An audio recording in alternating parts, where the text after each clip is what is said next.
live. Okay. Well, do it live. I'll write it and we'll do it live.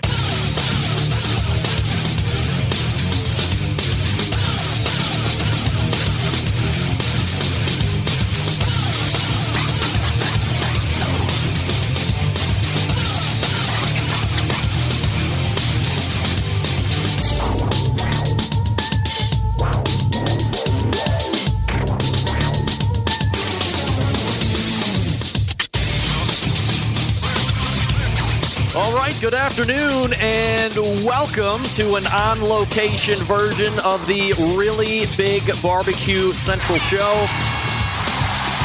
We are doing it live from the National Barbecue and Grilling Conference here in Fort Worth, Texas.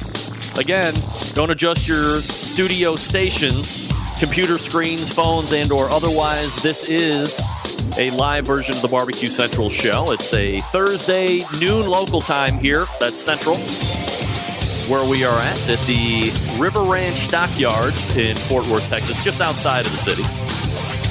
We got a great show planned for you today and tomorrow and Saturday as well. This is very exciting. This is the first time that we've actually been I've been on location actually doing a live show. We spent a number of weeks leading up to this, making sure that the sound is good and that the audio quality is good and that the video is going to happen to some degree. And by all accounts, although there were some hurdles last night, which we'll get into here leading up to this very moment, we're all in. So we got some great guests lined up for you during this 3-hour stretch here on Thursday. At 12:15 local, we have Code 3 Spices. Both Chris and Mike will be stopping by. And then at 1:15, we'll be talking with Sterling Smith of Loot and Booty. And closing out the show, tentatively, but I'm pretty sure booked, the legend Mike Mills from 17th Street Barbecue. So that's what's going to be happening. I'm going to be following the chat roll on Facebook on my phone. So if you have questions, I'm not going to be reading it intently, obviously, because I have my own game plan ahead. But if you have some questions or if you see something going on in the interview process and I can mix in a question of your own, I am happy to do so.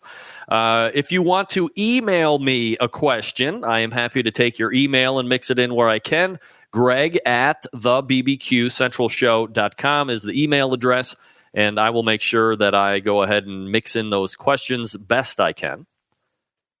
So there you have it. All right, so I left Cleveland yesterday after doing a live show in studio, and it was fairly uneventful. Got to the airport in Cleveland around 3:30 or so, and then took a direct flight, luckily, to Dallas-Fort Worth, and a pretty uneventful trip coming from the airport here to the Stockyards. Now, if you haven't ever been to the Stockyards here in Fort Worth or the River Ranch facility here in the Stockyards, very impressive mix between inside and open air facility. There's a huge, I guess what I would term a burn area out back. And there were a lot of, you know what they have? They have that thing I have in my backyard, the Solo bonfire. It's that stainless steel wood-burning pit that bills itself as this smokeless type of a unit. And, you know, like that's the worst part about any kind of campfire out back is when you don't get that great oxygen level in there, it starts to smoke, and then everybody smells like a campfire at one point. But this item bills itself as being virtually smokeless. By the way, that's kind of true. It really works well. So they had a number of those scattered around back. And then, of course, if you're a barbecue and grilling fan, if you just watch it from a cursory standpoint, like from television, or if you are steeped in it like I am and interviewing some of the top men and women in the industry, this is a place that you're really going to want to come and check out at some point. I walk in immediately through the door. Myron Mixon is there. His son Michael is there. I'm running into the folks at Traeger, Diva Q, Chad Ward, Doug Scheiding, Simon Flores is here.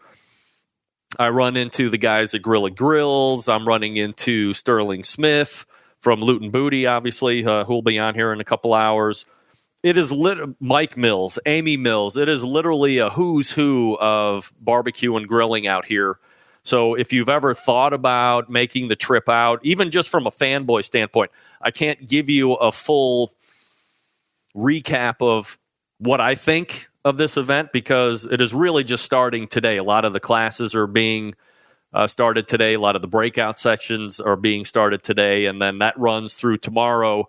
Saturday is going to be an event in itself. That's the Grilling Academy Day, and we will keep you abreast of things that are going on here as well. So, again, if you have any questions, Greg at thebbqcentralshow.com, and I will try and get to your questions. Coming up in about 8 minutes from now, we will be joined by the guys at Code 3 Spices, and we'll get to talk to them and see what's happening in the land of Code 3 Spices. Just want to make sure my email address is up and running.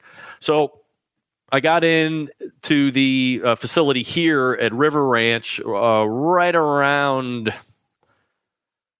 7:45, 8 o'clock-ish, and local time here, Central. I'm going to keep referring it to local because I'm an Eastern guy, and I always think Eastern time is the normal time. And immediately, we're kind of set up in this back room off of a bar, and I'm like, hey, what could be better than that? The potential guests can get tuned up a little bit, loosened up a little bit, and away we go, and they just slide right back here. It's kind of away from everything, so we're a little sound protected, which from a show standpoint, I certainly appreciate. So it's going to be very exciting in that regard, having people slide in and out. So I wanted to triple test the stuff, and the NBBQA was very nice to run a Cat 5. Well, I can't have that. Hold on. Got to shut that program down immediately. Here we go. So let me grab it here. You know, they run the old Cat 5 internet line, and they made a run out here because I had specifically requested through the advice of the service that I'm using to connect in. So I'm basically being my own guest. I'm connecting into the traditional show studio in Cleveland, and we're broadcasting this way. So I'm really, even though you see the video, you can hear what I'm hoping is really good quality sound. This is me being a guest to myself, and it was the easiest way for me to connect and travel pretty light. And I was told by the guys that run IPDTL that you're going to want to have a hard line connection. So we got here, set everything up, ran the wire into the back, started it up to do test broadcast. And of course, because I worry and worry and worry and have been so resistant to bringing the show on the road, what happens when I connect? Of course, it doesn't work. Of course it doesn't work. So I'm trying to figure out if I'm paused or if I have something that isn't right in the studio portion or something at home isn't working right. I mean, who knows? So what we come to find out after I unplug the pipe is, and then we hook up a hotspot. Actually, that's not what happened. I unplugged everything. It was about now, getting on 9:30. The last bus for the hotel had left. I'm going crazy like a maniac because, of course, the sound isn't running.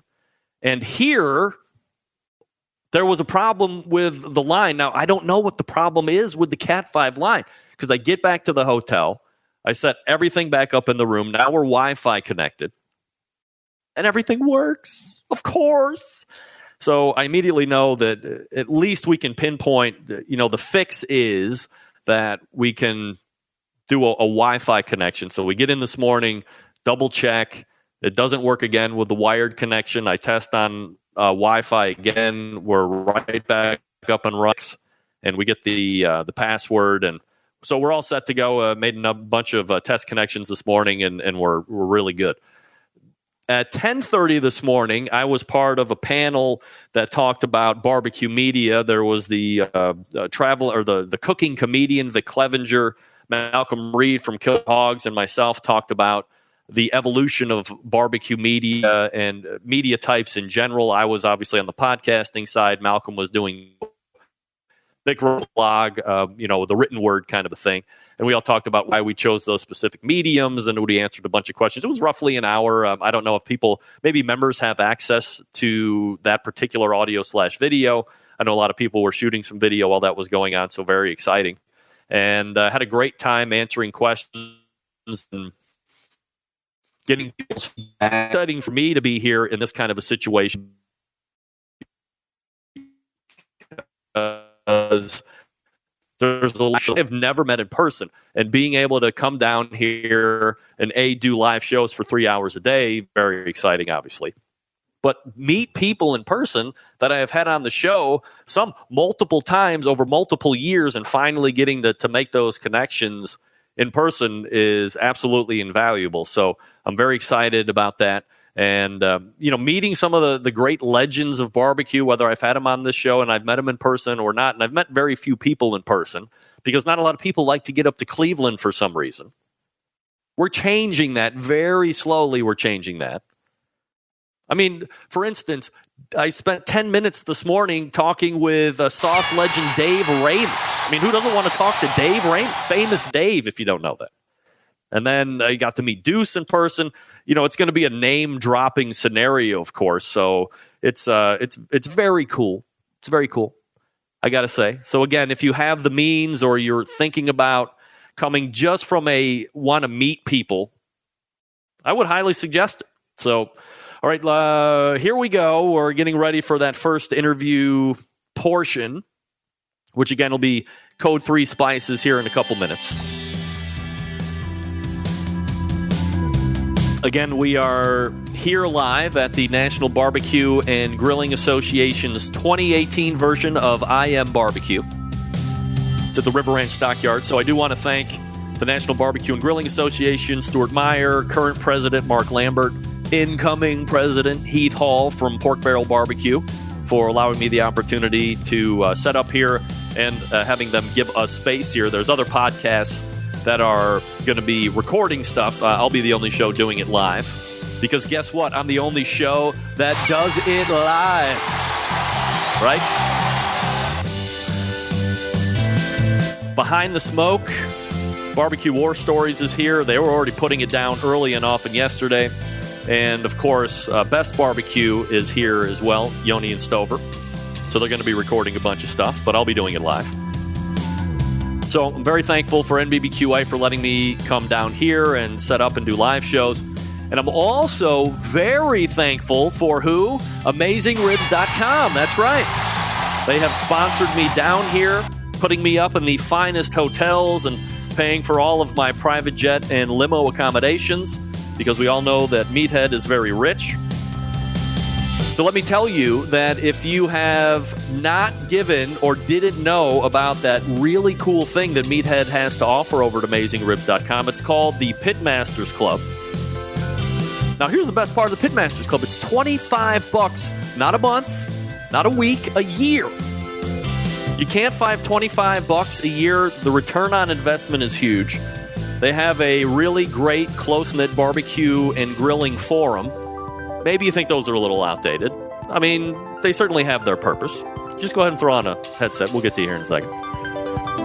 So you can interact with the barbecue and grilling community that is at AmazingRibs.com. You have access to early releases, like Meathead said on the show Tuesday, that he might actually release some new chapters of the book that he's going to be working on.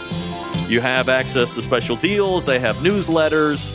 And again, for $25 for the year, I mean, it's kind of a no-brainer. It's AmazingRibs.com. Look up at the top right of the navigation, and it's the Pitmasters Club Forum. Some of the biggest names in the industry are around there, too, so you can't go wrong. I do a weekly podcast called The Pitcast for Amazing Ribs, so that alone, $25 a year. I mean, no doubt. So thanks to Meathead for getting me down here. If you have any questions about the Pitcast, email me, or if you see me out here at NBBQA, I'm happy to talk about it. And we will be back with Code 3 Spices, the first live guest right here at NBBQA. So stick around. We'll be right back.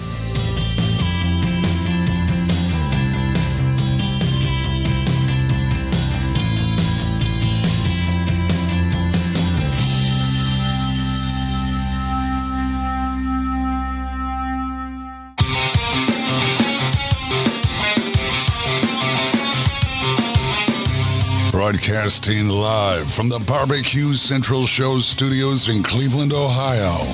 You're listening to the Barbecue Central Show. Once again, here's your host, Greg Rempe.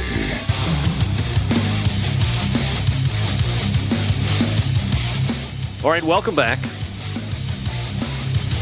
We are, contrary to what the lead-in said from the Really Big Voice Guy, not in Cleveland, obviously. We're in Fort Worth, Texas. National Barbecue and Grilling Association's annual conference. And my first guest, as you can see right there on the Facebook video live feed. By the way, I am trying to keep track of what's happening in the role there, although I got to make sure that I'm paying attention to my guests and my questions and outlines and all that stuff, because I want to be a favorable host. But let's go ahead and race over. Okay, let's try this. Let's race over to this side of the table and welcome in Code 3. Spices, Chris Bonemeyer. Chris, how are you, buddy? I'm doing great. Thanks for having me. Appreciate you being my very first guest here. I'm trying to get my bearings. So this is the first time I've ever been like live on remote. Otherwise, you would have had to come to Cleveland. And it seems that for whatever reason, Cleveland doesn't seem to be like the destination that I thought it was going to be when we first started this thing. So I'm happy that you guys are available, and you guys are kind of breaking the proverbial mold and being a first live guest. So I guess from a high level, do you guys come down here to push the brand? Do you come down here to grease the palms and be fanboys? Is it a lot of both? What's the deal? It's a mixture of both. You come down here and, the guys that you talk to, Sterling, Myron, basically we see Sterling once, twice a year, the Royal and NBBQA. And, for all of us barbecue rub companies, we get to see these guys. We get to talk about, logistics and shipping and social media. And it's a great way for us to kind of share ideas amongst our groups as how we can expand our business. Is this something that you make it a point to come to every year, or? This is our second year doing it. We were here last year as well, and just really realized the benefit in the NBBQA and along with the conference itself, having the ability to grow your business from what you are to what you can be. Let's go ahead and back it up a little bit. When, it seems like, especially over the last maybe 7 or 8 years, when you would go into a grocery store or some type of a specialty food store, there was kind of a very smallish section of anything that had to do with live fire, whether it was rubs and sauces or marinades and seasonings. When I go into my Giant Eagle in Cleveland, Ohio now, in the bread section, the other side of bread, the whole aisle is sauces and rubs and seasonings. So it is really proliferated here over the last handful of years.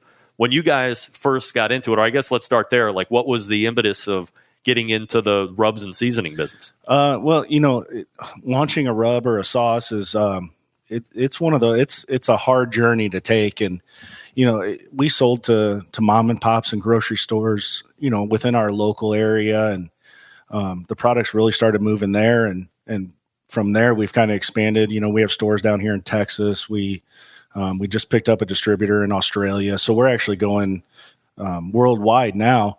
But the key is anybody can make a good rub or a good spice blend or a good sauce, and the real key behind it is how do you get it to market? How do you get your product to move or get it in people's hands? And that's probably the hardest part about launching one of these companies. When did you guys start or decide that this was something you wanted to get into? Well, we started about 5 years ago, and it started out as we had some local competition guys that said, we really like your stuff. We'll buy it if you bottle it. And we bottled it. And I said, well, we'll launch a website. And if somebody orders it, we'll ship it out, whenever we have free time. And, a couple of mom and pops in our area bought it, and it just kind of expanded from there. The word of mouth and the number of customers we have that walk into stores and say, hey, I want you to carry Code 3. And so now we get, phone calls every day saying, hey, I've got 3 or 4 customers who've been asking for this, and now I want to carry it. When you look back at when you guys were starting, you and Mike, were you competitive barbecuers? Were you just backyard guys that like to, fire it up over the weekends, and instead of buying something that was out there, you're like, hey, rubs are kind of easy to make. Let's make something that is more of our personality, and then grew it in from there? Yeah, when we started, it was a lot of backyard. I would go to the local spice shop and I'd buy 20 different spices, and I'd blend them together until I found something I liked. And then, we got the idea that, and this is how everybody goes through it, we'll enter a couple backyard competitions, and we'll see how we do from there. And if our product, if we can win some trophies, well, that makes our product look good. And then we joined the St. Louis Barbecue Society and started doing very well there. We've done some KCBS, and we've done pretty well with those. So it's been a progression of starting from the very beginning, the small size. Our first order of rub fit in the back of my Jeep. So we weren't ordering pallets, we weren't ordering, large quantities, but over time now it's, we now have a 3,000 square foot warehouse in Collinsville where our store is. And we're constantly moving product out now. Did you start with, I guess, what would be a flagship rub and then decide to go in different flavors from there? Or did you always know right from the beginning that you were going to offer multiple flavor profiles? Well, our idea was always to expand the line. The one rub that the backyard guys really liked is what we started with, and we've since modified that one into two others, a spicier and an all-purpose, and that was kind of our line to start. And then we made a garlic rub, which is for beef and steaks and brisket, and then we finally came out with a Cajun rub for fish, and we've kind of rounded out the line. And now we've added 2 barbecue sauces, which have really taken off. And so we just, as we see a need, we just keep growing and adding products. You can't. I think I just turned myself down. Hello. Yeah, sorry. Oh, geez. Where are we at here? Can you talk real quick? Can you hear me? All right. This is the one I want to turn down. Okay. Sorry about we're it's technical as normal with the show. We have technical difficulties on my end. So when you're putting together the rubs and people are liking that, I'm sure your friends and family are like, "Oh, you got to go into business and get these things on the shelves because they're going to sell." You have to go find a company packer. Mm-hmm. You're not going to be able to do something in your house legally for very long, especially if you want to make a legitimate run at it. So. And to me, that's always like a fascinating portion of this whole business is you have total control when you are in your kitchen. You know what you want to do. You can add this, you can add that. You have complete control over the ingredients. When you take it to somebody that's their business is taking your recipe and making it into big batches in order for you to get out to retail, it's also taking away, or at least taking away some of your control. Our 5.0 rub, I gave them the recipe, and it was 6 months of testing back and forth till we determined that it was what we wanted. So, when you take it from a, teaspoon of this, tablespoon of this to, a pound or 2 pounds or whatever the case may be to make that giant batch, it takes a lot of testing back and forth to get it right. And, our co-packers worked with us throughout the years, and they've really helped us out as far as ordering, and as we've grown, they can actually carry more product for us. And so it's a process to get it correct. But once they do, and having that, because we've had the same co-packer for the 5 years that we've been in business, so we've never changed. So we have a very good relationship, and it's in St. Louis, so our delivery costs are low. And finding the right co-packer is really key to. We didn't even change the recipe. The recipe I gave them is the recipe that's in the bottle today. We didn't make any modifications, and that's really key to having a good relationship and being able to get a product on the market. So when you were doing the recipe, I always hear that instead of saying it's a teaspoon of this or a cup of that, originally were you guys weighing out all your different ingredients? So when you got to a point where you could bring it to a co-packer, they could just scale up by weight? No, I gave them the teaspoon, and which is probably why it took 6 months to get it to the market. Yeah, right. No, it was one of those, like I said, I just had a giant bowl in my kitchen that I was mixing stuff in, and we took it to the co-packer, and he's like, "Oh yeah, I can take that recipe." And he goes, "I'll send you a sample," and we can get a sample in, taste it, cook with it. And then we'd say, "Okay, you need to add this or take this out." And eventually we got to this an agreeable mark where we said we can put this in a bottle and get it moving. I would imagine you start pretty local when you're bringing it to market, or was the idea to get it out as wide as possible right off the bat?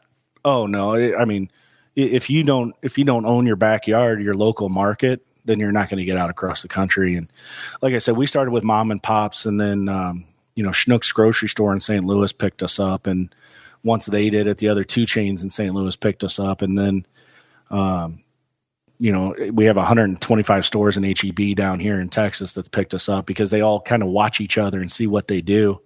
And now we're going to be in Ace's warehouse. Like I said, we have a distributor in Australia. We've got one in Canada. And so it takes time to expand. Some of these chains, you may go 2 years before you actually get a purchase order from the time you met with them. And it takes a long time, and it takes a lot of resilience and just irritating those buyers until they come, until they see your name and understand what you do. And that's when they'll start bringing you in. So when you capture the local market and you get a presence there and you start to look to grow, that can be intimidating for any business owner. I mean, sales is difficult for a lot of people, making a cold call, pitching your product. I mean, you believe in it. Otherwise, you wouldn't have bothered getting into it in the first place. But bringing it across and building that value for a potential buyer is certainly a different ballgame. Is that your strength? Is that Mike's strength? And what are your tips for building that value to get into some of those bigger stores? What it's been for us is it's been social media. Social media is free for the most part. I mean, you do ads but your advertising dollar goes a lot further, with Facebook and Instagram, and that's really how we've built our following. We have people, every day that are going into stores and requesting it because they saw something we cooked on Instagram, or we also have a lot of loyal followers that they really enjoy cooking and then sending us their pictures. So they help spread the word as well. And social media has been the key for us. The first probably 3 years, I don't think we spent $1 on advertising. It was all done through social media. And that's really where, you go to a chain and you say, well, I mean, there's two things. We can go to a chain and we can say, hey, we have 75,000 Instagram followers, and we can target everybody in your area. And then beyond that, Code 3 does something different. We donate 25 cents of every bottle we sell to one of 3 first responder and military charities. So we can go to a buyer and we can say, hey, we can target every police department and fire department next to every one of your stores. And when they come in, they're not going to just buy a bottle of rub. They're going to buy a cart full of stuff. And that seems with the buyer, I mean, that's a customer base right off the bat. And that's something that, if product's not moving, they're going to kick you out. Because there are so many rubs out there now, when you were building up and ramping up, getting widespread, did you realize early on, because I think there is a little bit of a preconceived notion that if you have a really kick-ass rub, all you have to do is put it online and magically you're going to make all these hundreds of millions of dollars. Is the true success getting into brick and mortar and getting, wide distribution and all this stuff, or could you make a go of it online? I think you have to do both. The online is nice, but the number of people who don't want to pay for shipping or, on top of it, don't know your product. So what's going to talk them into going to your website and buying it? If you go to a grocery store, they happen to be in the grocery store picking up other stuff. They don't have to pay shipping. It's right there in front of them. So I think, we do a fair amount of online, but that's only because it's not in their local grocery store yet. Once it gets there, I'm sure we'll lose that region for online shipping, but there's something to be said about being able to run down the street and picking it up locally rather than waiting 2 days for it to be shipped to you. Is this a full-time gig for you, Mike? Yep. We are both full-time now. Between the rub and sauce company, we also have a barbecue supply store in Collinsville, and then we also have our competition team. So it's eat, breathe, and sleep barbecue. I know Mike was a police officer in a previous profession. Were you also in some type of a first responder role? I was not. I was in computers. So how this ever makes sense, I'm not sure. But I went from computers, and then we both like to cook. And that's really what kind of drove this is, grilling every night and on the weekends and looking up recipes. And, you talk about AmazingRibs.com. or Malcolm on how to barbecue right. All those sites led us into, cooking and experimenting and trying different things. And that's really what kind of took us off from there. Were you guys neighbors, or you guys grow up together, or like where's the friendship start? Him and my wife went to high school together, and we actually didn't live but 3 blocks from each other. So it was go out and barbecue, or what are we going to make this weekend, or what are we going to make tonight? And so we did a lot of different recipes, and there's just so many different ways to do barbecue out there that you won't eat the same thing twice if you really do some research and find some information. List the product line again for me real quick. So we're Code 3 Spices. We have our 5-0 rub, our rescue rub, our backdraft rub, grunt rub, sea dog rub, and then we also have our Patriot sauce and Patriot sauce spicy. What's the most popular rub from a purchase standpoint? Our 5-0 and our grunt. Grunt is more of the beef, your steaks, your chicken. And then our 5-0 that's what we use for our competition pork. And it seems like most people are cooking pork butts or ribs or something like that. So that's our second highest seller. Do you have any other flavors that are new in the pipeline? I mean, you guys constantly working on recipes, or do you try and say, hey, here's a block of stuff that's going to sell good for us, it's going to fit every niche, and we're just not going to sit there and add stuff to add stuff? Yeah, I mean, we're not going to bring something to the market that we don't believe in. Our idea is that, we have a third sauce that we're working on. Could be a year before it ever gets released. Everything that we do has been, we've tested it. We've made sure it's a product we like. And obviously friends and family, they get to try it. People that stop in the store, they sample it, and we kind of get feedback from everybody. And then when we feel the time is right, we'll go ahead and release a new product. Is there a certain time when that it's right to release, or with all those things being said that you just mentioned, once all those things are satisfied, then you believe because this is what we've done in the past, okay, well, now we can bring this one to market and see how it does? Yeah, I mean, our idea is that, we want to keep expanding the line. There's a time that a release is right for us. It's not necessarily a date or a time of the year or anything like that, but it's, we've tried the product. We've had people sample the product. And eventually we just get to a point where we say, okay, now we're ready. And, we'll always do a big social media ramp up. We've done pre-orders in the past, and that seems to move a lot of product. And, as much as we're shipping online now, when we release a new product, people are excited about it because we've vetted it and made sure it was right.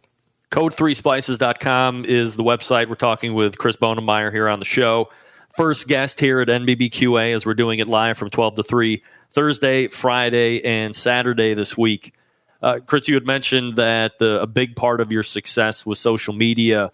Certainly, we've seen, not an emergence, but just an explosion of how people are using it, whether they're just being straight up dicks and blasting people, whether they're trying to promote things that are positive, whether they're trying to create some type of an additional added business value, being on social media or doing a podcast or whatever.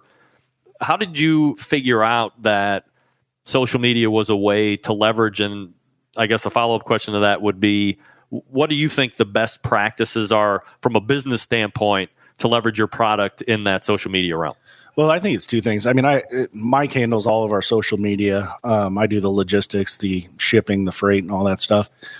But I think it's two things. Social media has absolutely taken off: Facebook, Instagram, Twitter. And I think on top of that, Sorry. Technical difficulties. All right. There we go. Sorry about that. We're back? Yep. No, so what I was saying is social media is at an all-time high. The ability to reach people across the world is absolutely ridiculous. But then again, barbecue's at an all-time high. You were saying earlier when you went into a supermarket, there was like one rub, two rubs. People have the ability now to create specialty rubs. You talk about Sterling, Code 3. You talk about some of those names who have put rubs out there, and their social media is what's driving the sales. So everybody loves to barbecue, everybody loves social media, and you put those two things together, and that's really what's driving the market. Are there things that when you're making posts on social media, whether it be on Facebook or on Instagram, Twitter, whatever, that you want to include or make sure that you're mentioning as you're promoting those products and doing it like in an ethical way? That's a question from Mike. Oh, great. Throw on this microphone and come over here and let's talk social media real quick. Talk social media with him. Mike's coming into the picture here, just in case. I'm good. Fit my big head. Yeah, just put that microphone right up to your pretty face there, and I'll turn you up. I don't know about pretty, but I'll take it. All right. So, we're talking, about the social media aspect. When you're, from what Chris is saying, you're the social media maven of Code 3 here. So, when you're making posts or when you're looking to put out a post, I guess from an ethical standpoint, what are you looking to include? And are there key things that you want to put in a post that gives it that certain pop? Well, the thing that's nice about the way we're set up is Chris is competing, during competition season almost every weekend, every other weekend. So we get a lot of Probably content. look weird on video, by the way. That's fine. The number one thing when it comes to social media is good content. If you don't have good content, there's really no use of putting it out there. So without good content, you're not going to get much response. You're not going to cultivate many relationships with either customers or, whatever it is. But as he was saying, social media now is key for sales. We're a small company, so it's one of those deals where social media is free. We've had to learn how to utilize it, and make it work for us. When we talk about the growth of barbecue and grilling, there's two aspects to it, especially here on this show. I mean, I talk to a lot of the guys that are out there competing weekend in, weekend out, but then I'll also have cookbook authors and bloggers and pit makers and accessory makers. So that's a very small percentage of who they're actually looking to sell to is the competitors. The vast majority is the dopes like me, the backyard warriors, the guys just like to get out there during the weekend. In my opinion, I think we're seeing kind of this weird transition of, when Pitmasters was out, that really hyped up people to get into competition barbecue. And I think you saw a steady growth there over the last, 5, 6, 7 years. And along with that came, that famous guy on television was using this cut of beef or was buying that pit or drives this huge ass motorhome. So there's certain stereotypes or expectations that people think that I need to do before I can get in and be successful. And I think we've either hit the apex of competition barbecue for the moment or it's starting to decline a little bit. But on the other side, the backyard is taking off. People are investing in really good pits. People are wanting to buy really great rubs and sauces and learn how to do all this stuff in the backyard. How do you guys see that divergent industry at this point? We actually, so in Collinsville, we did it last year for the first time. We actually did a competition, St. Louis Barbecue Society. I've seen two different variances, what used to be the pro guys in their tents and, their layback chairs and they'd sleep outside all night. That's no longer. Everybody's going to trailers, be it a porch trailer, toy hauler. A lot of the pro guys have gotten into a world of convenience. But what we do with our competition is we actually do a backyard competition as well. And our goal is to get some of these guys who love cooking in the backyard and they want to do the pro competitions, but they don't want to get their butt kicked right off the bat. This kind of gives them a chance to say, hey, I could cook a couple categories, see how I do. And if I do well, maybe I'll step up and start cooking more of the pro ones. And so backyard competitions, I think, are the transition to get guys to start coming up to the upper levels, be it SLBS, KCBS. We had 20 backyard teams last year, and I think 5 of them have since done a pro comp since then. So they get a little taste of it, and then they realize, hey, maybe I can cook with these guys. That didn't exist back in the day. Back in the day, you just went up and you took your butt whipping, and that lasted for a while until you figured it out. And from there is when you started just cooking pro all the time. There was no backyard life. We see it all the time, though, in our store. We got a little storefront, I'm sure you mentioned. We got backyard guys and gals coming in every day, and we're blown away by the knowledge that they have, and they've never even been to a professional competition before. So because of shows like yours and the internet, I think we're seeing an upward trend of more educated backyard pitmasters. Do you guys see a time, or do you agree or disagree that where competition barbecue has the ability to start the upward trajectory again, or if it's not going in a downward trajectory, catch fire? Bad pun, but where people. So I think there's some different kinds of events that are being introduced that haven't been picked up. For instance, like a guinea pig style competition, or to generalize it, a cost controlled competition where it's $450. Somebody's providing the meats. I understand there's a lot of logistics that are behind that. You need to have sponsors that are going to produce those meats for those teams, and there's a lot of logistics that have to go into place. But let's assume we can figure that out. Is that something that you think would encourage a lot of people to start competing maybe 1 or 2 or 3 or 4 times during the course of a year? Or has there been a status or a certain benchmark set now where people feel like they have to have all of this elaborate stuff in order to give themselves the best shot at winning? Well, I think that's where the doing the backyard competitions, 1 day, 2 meets. The one we do for ours is chicken and ribs, and it's actually judged by the same certified judges that do the pro competition. So obviously those guys can't show up on a 1 day comp and do a brisket and pork. And, but then those guys know at the end of the day, hey, we've been judged by the same certified judges that you guys get, and we know where we stand. You can look at your total scores and see how you do. And that'll tell you where if you look at the pro scores versus the backyard and see where you level out at, that tells you where you'd have been had you gone and done a pro one. Mm-hmm. And I think that's, those are the guys that are bringing out a tent and bringing out a chair, and, the level of cookers has gone up over the years. Nobody's using a charbroil offset for competition. They're buying, I saw Myron mixing water in the backyard one last year. So people are spending money, big money on pits, and whether they compete or not, that's just the way the market has gone to a high dollar smoker. You have any thoughts on that, Mike? Well, plus it's fun to buy cool stuff like that, right? And keep it for yourself. Well, I think maybe that's where the whole growth and explosion has gone into, that people are able to see the value in buying a higher end smoker versus some of the POS ones that you would find at a Lowe's, or it looks like an offset, but it's $250 and the tolerances aren't there and it leaks like a sieve, and you're basically going to end up throwing everything out that you make in there, and it's going to make a really good pot planner than it is going to be a cooker. And then you're chased out of the whole sport and art of barbecue, and we certainly don't want that. But I think over time and over this growth period, people have really believed in the value propositions that companies have brought forth, and the products are good. I've always said, if you're going to buy a really good offset pit, wood burner, stick burner, whatever, you're looking $1,500 entry, but you're going to have that thing for your lifetime. It's something that might get passed down. It's a piece that's going to be there for you to keep reintroducing it to that next generation. Well, I think the other thing is too, and I've seen your backyard with all the pits you got. Yeah. You go to his house or my house, you're going to see a lot of different style pits. Yeah.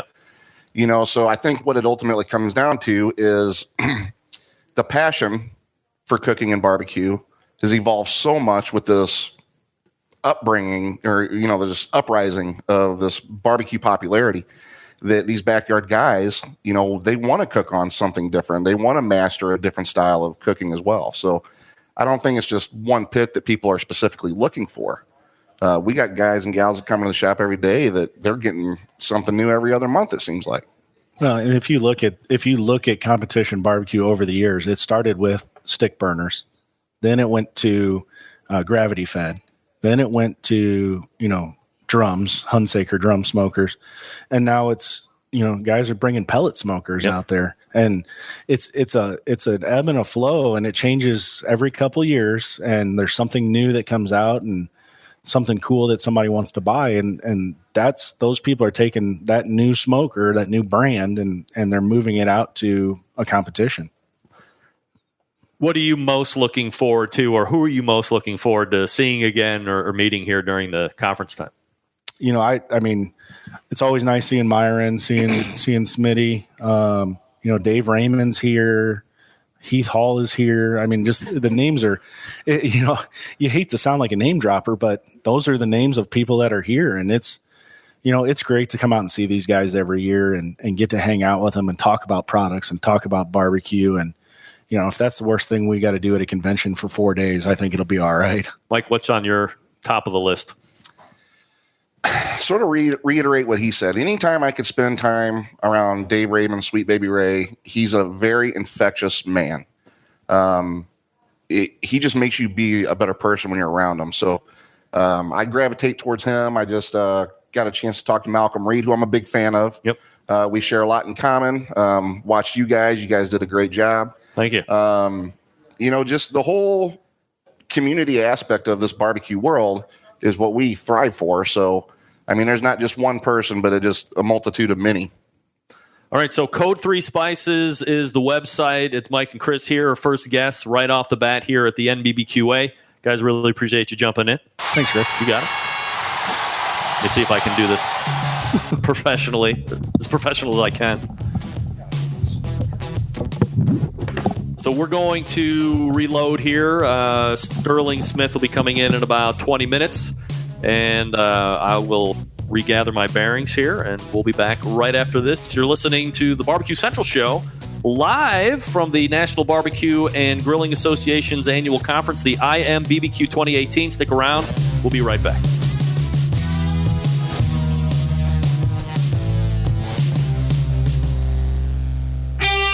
Ready to get on the air? Call 216-220-0966. Now, let's get back to the LeBron James of barbecue talk. Greg Rempe. Yeah, do not call 216-220-0966 to get on the air, because you will not get on the air. Sorry. However, we are live here at the NBBQA's IMBBQ 2018. Thanks to Chris and Mike from Code 3 Spices. Again, that website, if you want to check it out, is code3spices.com. That's code3spices.com. Brett Galloway in the chat roll saying great interview. Josh Milson, nicely done, gentlemen. Thank you.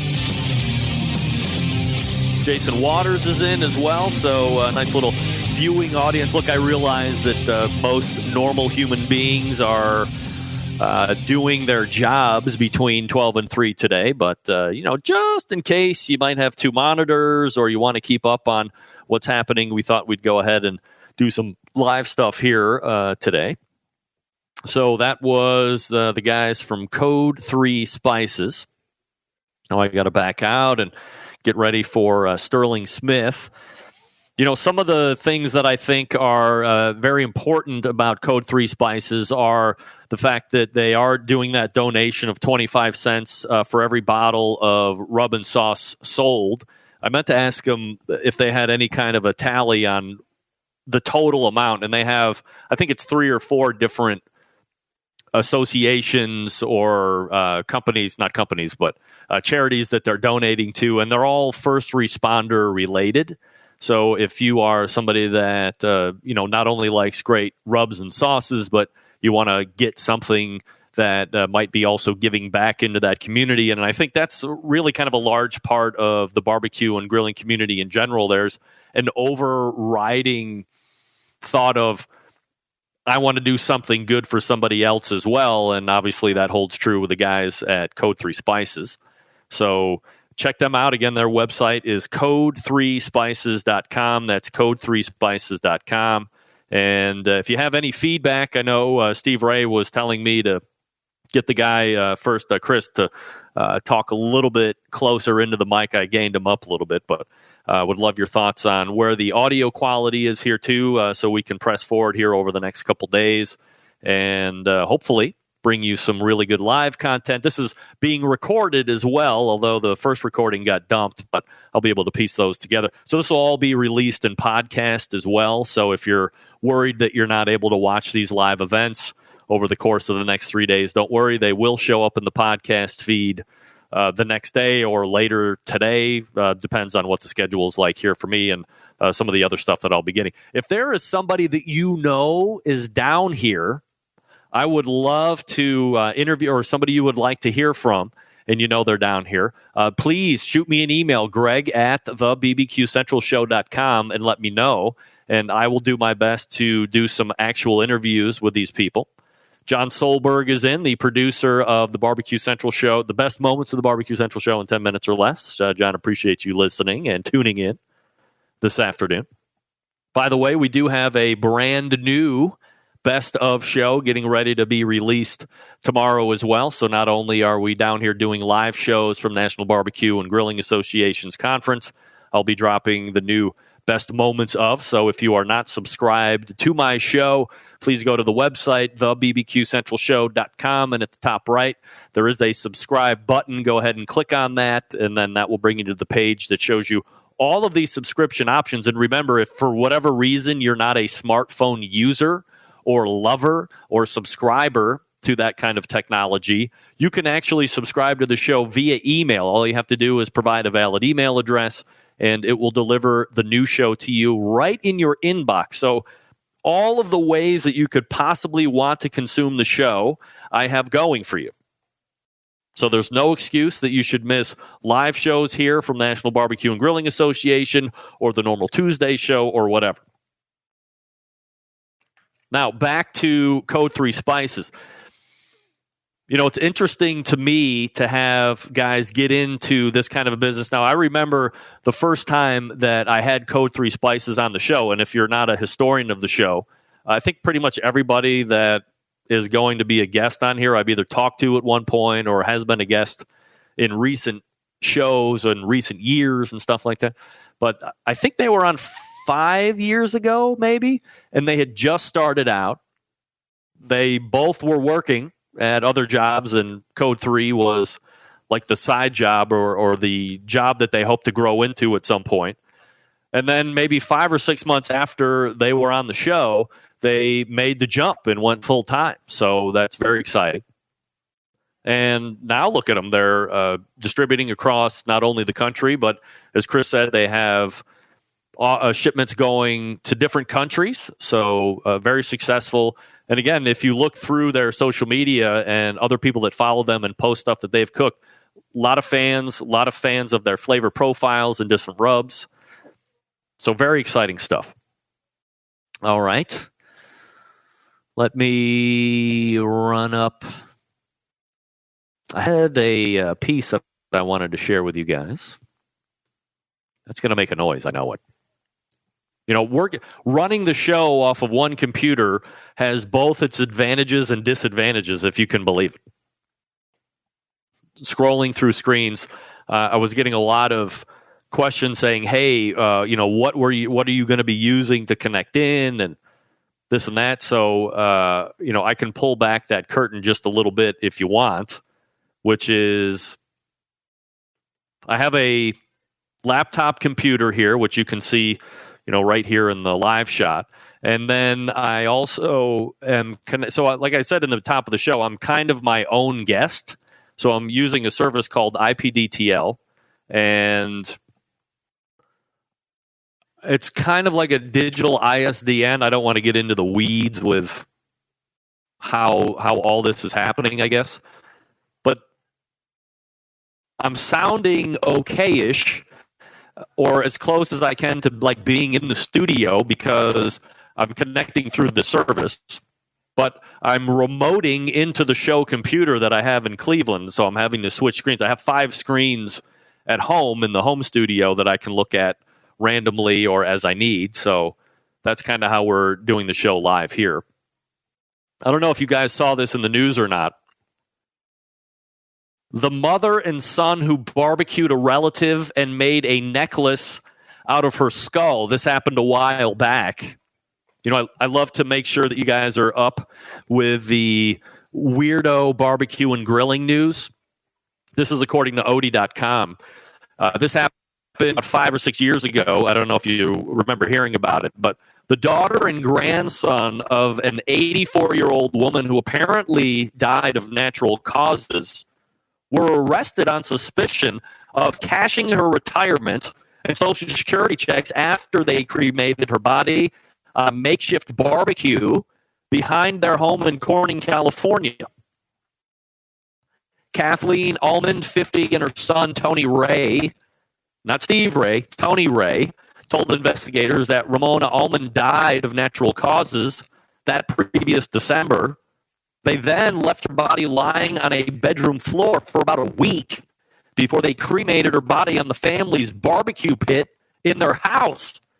Authorities said that they cashed her welfare checks for more than $20,000, if you can believe it or not. Social Security checks. But wait, it gets weirder. Almond also made a necklace with a portion of her mother's skull, which she wore around her neck. She even posted a photo of herself wearing it on, which was back then, MySpace, according to Captain Paul Holzer of the Tama County Sheriff's Department. Well, what are people up to these days? I think my sound just went crap because I can't hear very well. Kevin Huber is in a dentist chair. All right, so I'm hearing. I think I'm going to have to flush the sound here, so let me do that. And in about 13 minutes, we'll have Sterling Smith from Loot and Booty, also representing Green Mountain Grill.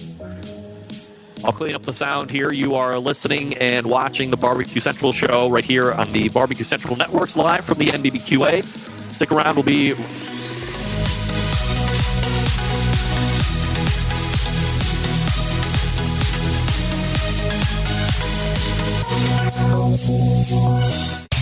Big name interviews, advice on cooking brisket and ribs, and the only host willing to share his honest opinion on all things important in the world of barbecue. It's the Barbecue Central Show.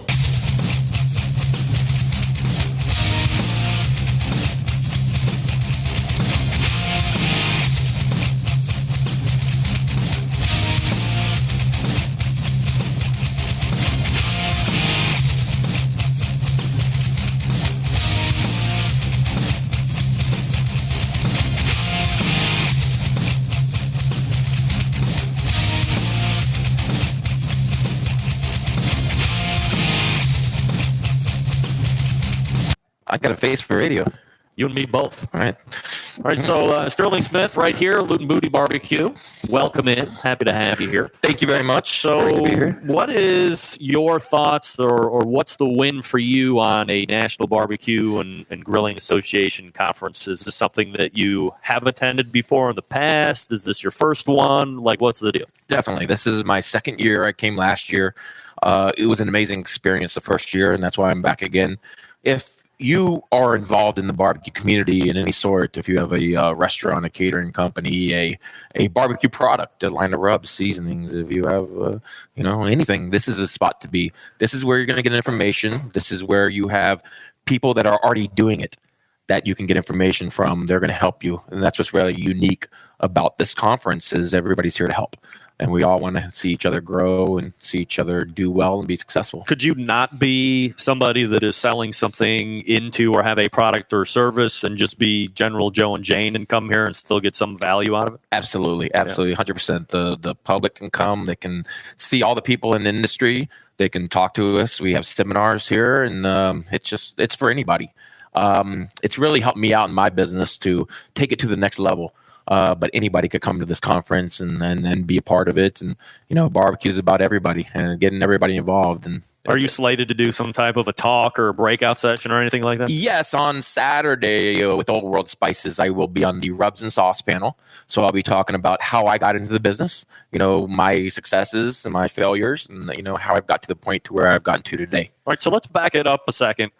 For those that don't know, I met a younger Sterling Smith, a handful of years ago after you had won an event in Arizona, or maybe it was the Sam's Club or whatever it was, and had you on the show and did the old, hey, let's go back and talk about the weekend, blah, blah, blah. But let's roll it back a little bit.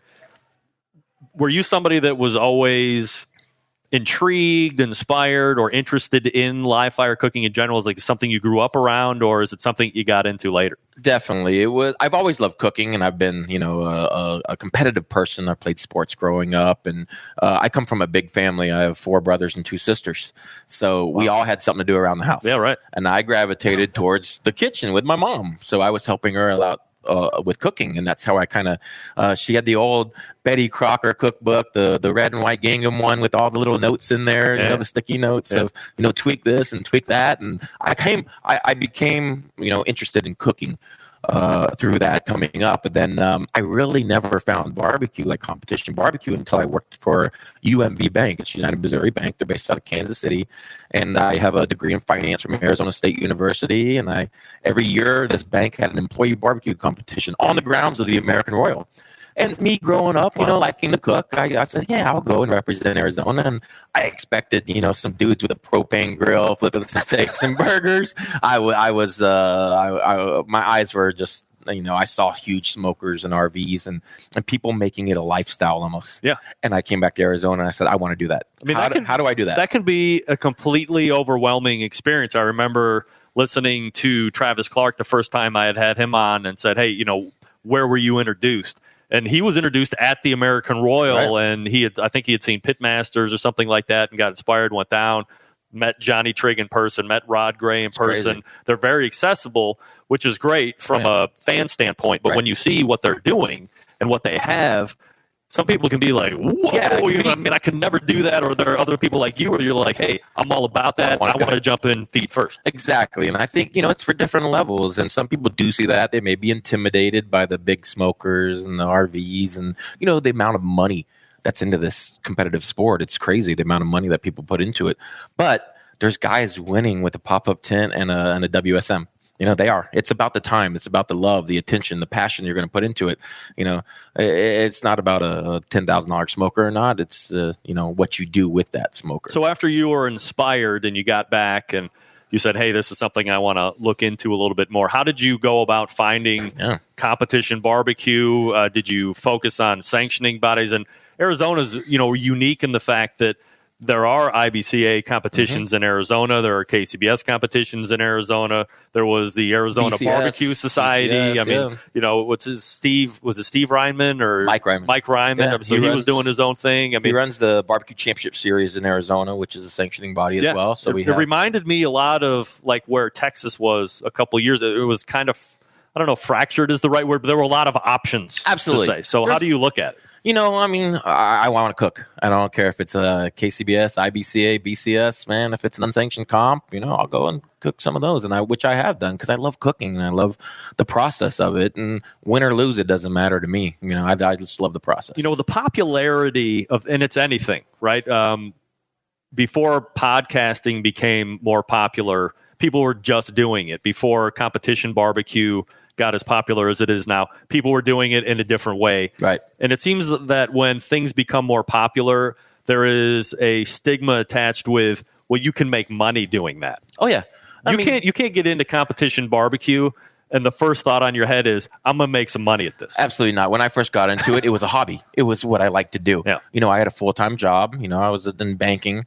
I have a family, mortgage, and all that. It was something that I like to do on the weekends. Go grab a piece of meat and smoke it up for a couple hours, and then it got to a point to where hey, I think I can enter some comps with this. I think it's good enough. We'll see. And my first competition was an IBCA competition in Arizona, and so I really cracked my teeth on an IBCA comp, and we got 2 calls in that competition, and that set the hook, man. When you hear your name in your first competition, you're going to do that forever. I see new teams come out in their comp, and they get the worst thing that could happen. The worst thing you can do is get your name called in the first comp, because there you go. There's that paycheck. So for the folks that don't know, or if somebody just might be stumbling over the show, like what's the difference between an IBCA contest and a KCBS contest? Sure. There's, different sanctioning bodies have different requirements that they're going to have you turn in or present your meat in different ways. And in IBCA, it's heavily down in Texas. They have mostly IBCA. So you turn in half chickens, a fully jointed half chicken, 9 slices of brisket, 9 ribs that have to be put in a certain way on the box. KCBS is a little more, you can present your meat. As long as you have 6 pieces in there, you can present your meat however you want to. A lot of people will garnish the boxes with green leaf or kale. When in IBCA, it's only foil on the bottom. A lot of people like that because you don't have to mess around with garnish and play with that. But each of them, each sanctioning body has its own, pros and cons, and just work within the rules and you'll be fine. So if you're a competitor like you, it doesn't matter what sanctioning body, because some guys like to stick with, hey, I'm a KCBS guy because I like the fact that this is what I can expect from a judging standpoint, or I like IBCA because I don't want to mess around with pork butt, and I like it's a meat contest. That's what you hear from FBA as well all the time. So you just throw it all out the window and say, hey, I want to do it all. I love cooking, and I love the process of it, and I love the creativity of it. So I'll do whatever, man. If I can cook in a random parking lot on a Saturday, man, sign me up. So let's talk about creativity as it relates to competition barbecue. Sure. It's been my contention, especially over the last 2, 3, 4 years, that with the proliferation of cooking classes and everybody wanting to do what everybody else does, that whether we knew it or not, the judges were also being trained as what is good barbecue and what is winning barbecue. Right. And I don't think that there's any discussion about, in the end, it's a tenderness game first and everything else second. Right. But it costs so much to do now. It does.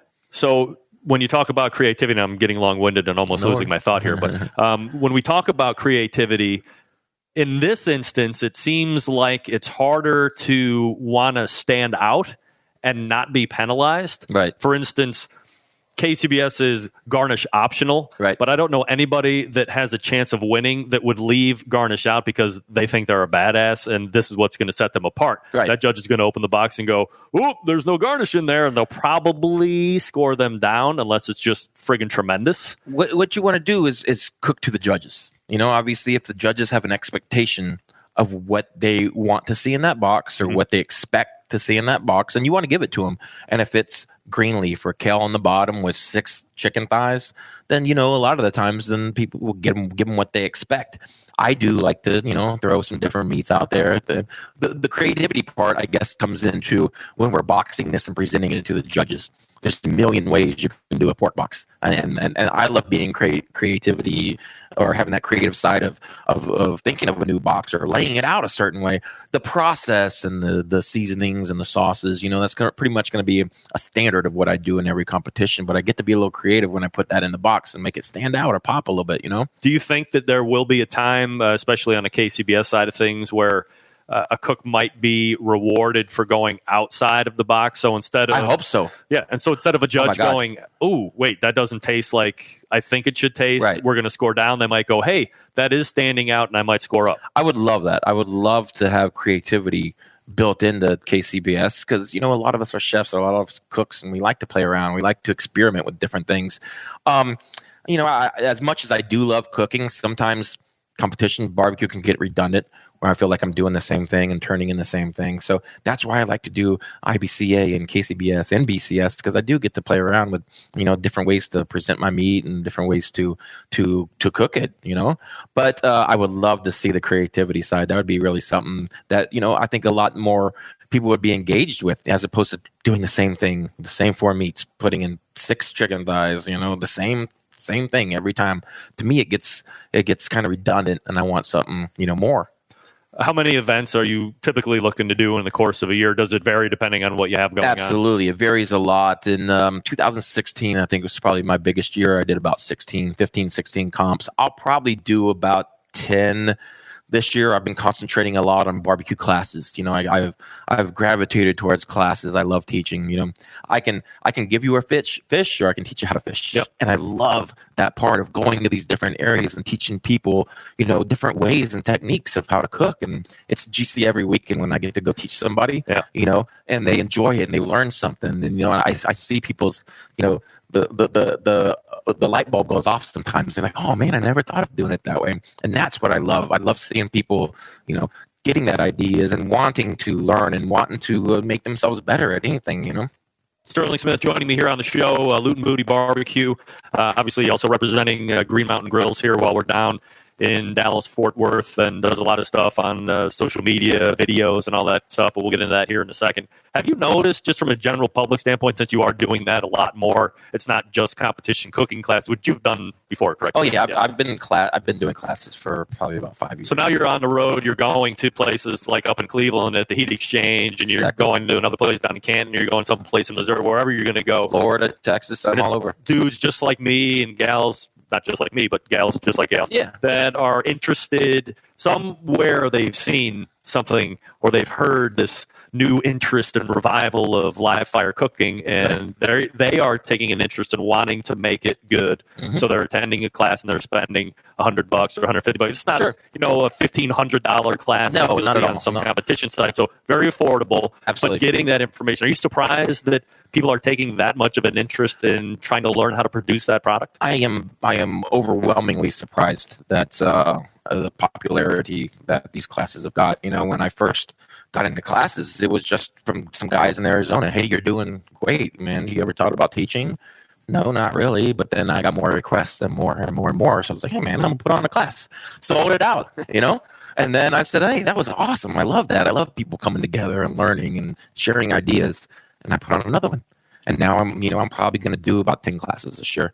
And just seeing people engaged and they see Barbecue Pitmasters, they see Food Network, they see all these shows, and it's getting really popular. I mean, it's been popular for the last several years, but people are really engaged in it and they want to cook and they want to feed their family. Barbecue is one of those things that's not going to go away. Everybody's got to eat. Yep. Everybody's got to eat and they want to eat well. And so if we can show them how to do that and help them out a little bit, then it's a win-win for everybody. Aside from wanting to cook it well, I think there's been a tremendous uptick in people wanting to know everything about their food. Oh, yeah. Where it was raised, what it's fed, how it's killed, all this stuff. Oh, yeah, cut. It's crazy, right? Absolutely. And, what's really cool about my classes and what I like to do, I mean, I'm always learning myself. I think that what makes a good teacher is if a teacher's always learning. I don't know everything. I don't. And I learn something every time I cook. But it's beginning to when you're instructing, you got to be out there, you have to know your stuff because people will see through it right away. And you have to be authentic. And the more they want to know, the more I have to know. So I've been doing everything from meat cuts to grading. I did a meat science class at Texas Tech University, and going down there to the heart of Texas Tech University. Yeah, right. This is where they're instructing people. Yeah. Man, I got to talk about meat grading and proteins and stuff. So this is what I'm giving people in the class. I'm not giving you a recipe. Recipes are words on a paper. I'm going to teach you why that recipe is there, why it's formulated, why the salt are there, why you do this technique or this process at a certain point. So this is what we're teaching. This is what we're instructing. It's not just a recipe. It's philosophy and a way to cook, You see both sides of it. You see competition side because you do competition, and then you see the backyard warrior side of things. Not only because you're around people in the backyard or you're doing a show like me where the guy, the host is a backyard guy. I would never compete. Do you think that you're seeing, a rise in backyard popularity and maybe a dip in where the competition popularity was? I think the competition popularity really, I think it peaked a couple years ago, right after the Barbecue Pitmasters came out. Everybody saw that. Everybody wanted to be a pitmaster. What needs to happen, or what I think needs to happen, is we need to start engaging more. I mean, these big society, Kansas City Barbecue Society, I think they can engage the teams more. And you've seen what the guys from Shake and Bake and Brad National Barbecue League. National Barbecue League. They're out promoting. They're kind of promoting themselves. You know why? Not kind of. No, but yeah, true. But they're doing it because nobody else is. Nobody's going to promote you. So they're going out and doing it, and that's what I'm going to do. I'm going to do the same thing. I'm going to promote myself. I'm going to go out and make shit happen because that's what I do. Do you think that is so? I mean, I get what they're doing. I tried to have Tim Shear on a couple weeks ago, and we just weren't able to link up for whatever reason. But do you think that while I understand exactly what they're trying to do, and I think it's been, especially if you go back and listen to all my this guy won the team of the year for blah blah blah follow up interview that I usually do. Yeah. Are you going to do it again? Oh, hell no. I'm not going to try and repeat because it's a marathon season. And then what do you get at the end? Maybe you get some cash, maybe you get a belt buckle or whatever, but you're not on television. You're not doing radio interviews. You're not doing TV interviews, blah, blah, blah. It's a hobby. So you want that promotion. Yeah. So I get what they're trying to do, but do you think doing it in that way alienates anybody else, or is that just a bunch of jealous bitches that would be... Here's the deal. If anybody's alienated by anything, then they need to look within themselves and make something happen. You're probably alienated, or you feel offset or off-putting something because somebody's actually out there doing it. And these guys are actually doing it. And if you can't support that and be a part of it and want to emulate that, then you're probably just hating. Absolutely. Do you think it would be better served, or do you think it would hold more weight if the National Barbecue League was its own league? So they I don't want to say jettison KCBS, but I think that's kind of like where a little bit of hard feelings is, at least. Oh, yeah. So have your scoring system, have your teams, put on your own season, and then you have National Barbecue League, and there you go. Just like any other sanctioning body. I mean, Arizona has Mike Ryman created BCS, the Barbecue Championship Series, and he has, actual sponsors behind this. So he had Lowe's as a sponsor for him. Yep. So anybody can create a sanctioning body, and anybody can create a league or whatever. It's just about credibility.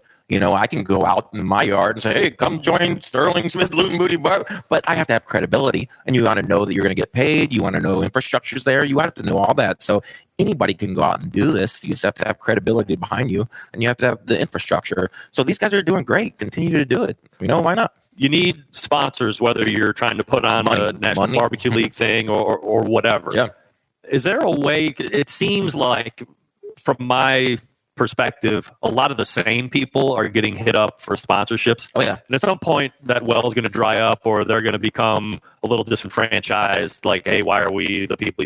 Is there a way that barbecue as a whole can approach other sponsors or bring other interest in to keep that money coming in to grow the sport? There's always ways to attract more people, and it goes back to what Brad and Tim and these guys are doing with NBBQL is getting information out there. They're doing amazing videos. They're doing a pork trim video, and it takes them 2 minutes to trim that pork. This information out there. Travis Clark is trimming his brisket on Facebook for everybody to see. How cool is that? Yeah. That they're putting this information out there, and I think the more that we do it, the more they do it, the more I do it, that the more eyes and the more people start to see it. And they're like, oh man, this is gaining traction. This is something really cool. Maybe we need to just get behind this. So the more that we can do, the more we can get out there and push, information and the knowledge out there, then, absolutely more sponsors will come in, and they're going to see that it's gaining popularity and people are interested in this. And that's what sponsors want to see. They want to see return.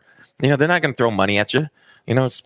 I get hit up all the time. I have a product, hey, right. can you sponsor me? And that's the end of it. I mean, what's the return there? Make me want to sponsor you. So, as you're doing these videos, as I'm doing classes, as I'm gaining, awareness and gaining fans, sponsors are going to start seeing that, and they're going to come back around. Absolutely. Sterling Smith joining me here on the show. Sterling, let's talk a little bit about the name on your shirt there, Green Mountain Grills. Sure. Obviously, they've been around. They're one of the leaders in the pellet grill industry at this point. And I guess from a high level first, are you surprised at where pellet grills started? I mean, it was Traeger, back in the day, and it was a weird Traeger, and now it's back to being more Traeger of old than the most recent version of Traeger. Are you surprised at how popular pellet grills have become? No, I'm not at all. I mean, as we move into our society and technology, it's coming to that point where we want stuff done for ourselves. We have the Alexa. It's the laziness of America, right? It is. Talk about it all the time. I want something, and I want it now. That's our society. And with the pellet smoker, you can take that hours and hours of shoveling coals and getting the temperature right, managing temps, and to get a brisket at the end, you can do it at the push of the button. So we're actually taking that and giving them people what they want. They want barbecue, and they want it easy. So we're going to do it. And then the Traeger's doing an awesome job. Green Mountain Grills, we're growing. There's other, pellet companies that are hitting the brand right. They see what's going on. So they're going to start pushing out more products as well. So as we go through this, we're going to see more, pellet manufacturers enter, the industry right now. So obviously your competition success and your cooking success probably breeds some type of a communication from Green Mountain Grills. How does that partnership start, and what are you guys doing together? Sure, man. I worked with Green Mountain Grills. I met Jason Baker, heavily in Green Mountain Grills. It's family-owned company. About 5 years ago at a Sam's Club event, he was helping out a team, I think from Alaska. He came down and set up tents, and I had my Davy Crockett that I bought at a barbecue island in Phoenix, and I was cooking my chicken on it. And he came by and walked in. We started talking. I said, "Hey, man, I love this little cooker." I didn't know he didn't know me. I didn't know him. Yeah. We started talking over barbecue. A couple years later, I became a brand ambassador. So I did a bunch of the cooking videos for them. Go back to those days. We did some, really low budget videos with what they look like now. Yeah. But, that comes from learning and doing it. And you get better, the more you do. But I started as a brand ambassador. So I represent Green Mountain Grills at various events. I also do their videos for them, some social media branding content. And now coming into this year, I took a more active role as a sales rep covering New Mexico and Colorado. So I'm also the brand ambassador and I'm a sales rep. So I'll cover those two states and work with existing retailers and then work on, growing more within, the designated areas. So Green Mountain Grill takes a unique, or I guess what could be perceived as an old school way of doing sales. So you have reps that go out and call on what would be the end retailer to the end user. Exactly. Because Jason, and by the way, unsolicited, Jason Baker is like one of the best human beings on the face of the earth. So, amazing guy. but he believes that the success of Green Mountain Grill is brought through the reps to teach the people that are going to be selling it to the end user, because the last thing you want to have is, hey, I saw this thing somewhere or it was on Amazon and it says it's super easy. And then you get it home and then you didn't do it right once and all of a sudden it's on the return truck back. Exactly. He wants to build that value. He wants to take away the buyer's remorse potential. Right. And I personally believe that's probably a better strategy at doing some of the other ones. Definitely. But you're the guy that's out there in the territory working it. When you're approaching dealers or those end sellers to the end users, what are they saying about the product? They love the product. A lot of them are seeing growth in that pellet industry, so they're actually looking to add. So I'm actually I get hit up every day. Hey, I want to add pellet grills. So we look strategically on where we want. We don't want to stack. I don't want a dealer across from a dealer. That's not our philosophy. When we want to drive customers to the dealers as well. We're not going to sell our product on our own website.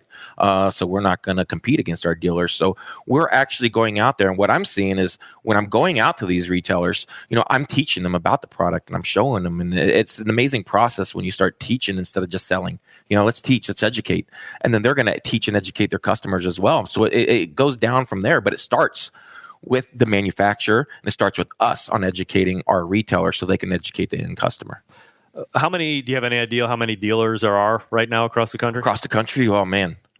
Nationwide, I'm not 100% sure on that. I have in New Mexico and Colorado, I have about 45 to 50 retailers right now. So is there a pretty stringent process to go through? Like if I called you up and said, hey, I want to be a Green Mountain Grill dealer, like what's the process that you have to go through for anybody that would be listening that has a shop? I have people call me up or they'll send an email and say, how do I become a retailer? So what we want to do first is talk to them. We want to learn about your store. What are you selling now? What products are you selling now? How are they selling? How are they moving? And where are you located? Because if you're located across from another one of my GMG dealers, it's probably not going to happen just because we don't want to stack and we don't want our dealers competing, against each other right across the road, which a lot of other manufacturers do. They'll have, four corners with four people selling their product. And we're not going to do that because we want to drive people and we want to make those dealers unique.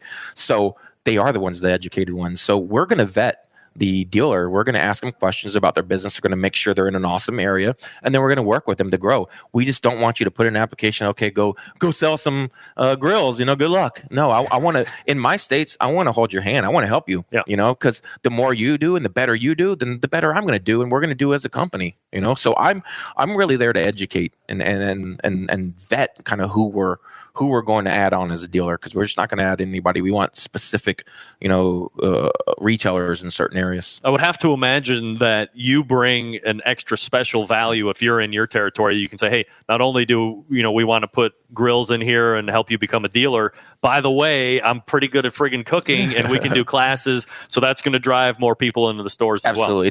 It's been a win-win-win scenario for me coming on as a dealer, because I have my own product as well. I have my own line of rubs and sauces. So Green Mountain Grills allows me to, sell and promote my own rubs and sauces while I'm on the road. And then I'm, working with these dealers and helping them grow and attract more customers is these classes. If I can come and do a class for you and help your business grow, then let's talk about what we can do. It's amazing to come into some of these places who already sell GMGs, and I'll walk in and they'll be like, you're him. You're the dude. I'm like, what are you talking? Because I forget, I don't know. I'm just going about my name. I hear you. I'm like, what do you mean? They're like, oh, you're on the videos. And then oh yeah, I do those, So it's cool to see that. People, they'll want to talk barbecue. And I love that, man. It's so cool to be able to go and see the dealers and then give them my love and passion, not just for, a smoker, but my product as well. So you have Jim Bowie, you have Daniel Boone, you have Davy Crockett. Those are the three cookers. Oh, there's also the Big Pig Rig. The Big Pig Rig. The Big Pig Rig. What is that? It's a trailer smoker. It's the Green Mountain Grill whole hog trailer smoker. Yeah, it's a big boy. Has that been out? Yeah, it's been out for several years now. They don't market a lot. There's a few of them actually out there. I'm going to get one soon. But they do have the big pig rig. Wow. Yeah. What kind of price points on that? I think to the read cost it's a trailer. Like it's a full-on trailer smoker, attached. It's offhand 4,500. Don't quote me on that. Terrible. Yeah. Don't quote me on that. Yeah. The other thing that came out was it a pizza oven? 2 years. Yeah. I mean, it's like my favorite product ever. When I'm doing the reads on my show for Green Mountain Grills, I always say, hey, if you're going to get Jim Bowie or if you're going to get Daniel Boone, no matter what, decide which size you want. The good news is that either one of them is going to be able to accommodate this pizza oven. And if you are into the craze, and I said back in 2017 that this high heat pizza craze was going to go on here for the next couple of years, this is a great, very inexpensive option. Absolutely. You can pull the grill grates out, pull out the deflector shield, pop this thing right down on the fire pot, and light it up in a way 10, 15 minutes, whatever you set it at. And I think, what is it? The rule of thumb is wherever you set the cooker at, double on the stone or inside there, somewhere around there. Roughly around there. I'm setting mine around 325 on the cooker. Yeah, that's where I live too. I'm cooking at 650 on the stone, approximately 700 degrees. But the really cool thing about this pizza oven attachment is, for $125, you turn your smoker into a wood-fired pizza oven. It's cooking really hot and fast. I mean, I'm doing pizzas in 2 minutes on this thing.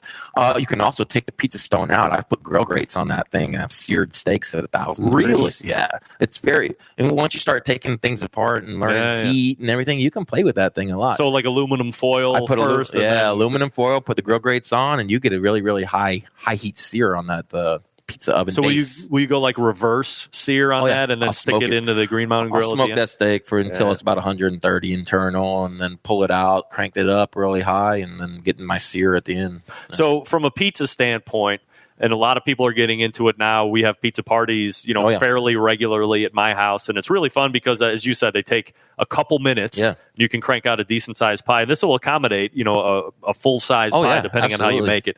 We don't need to get into the weeds on dough and all that stuff, but if you have a good dough recipe, or like me, I have access to a really great Italian restaurant, 89-cent dough balls. Exactly. I mean, I cut them in half and away we go.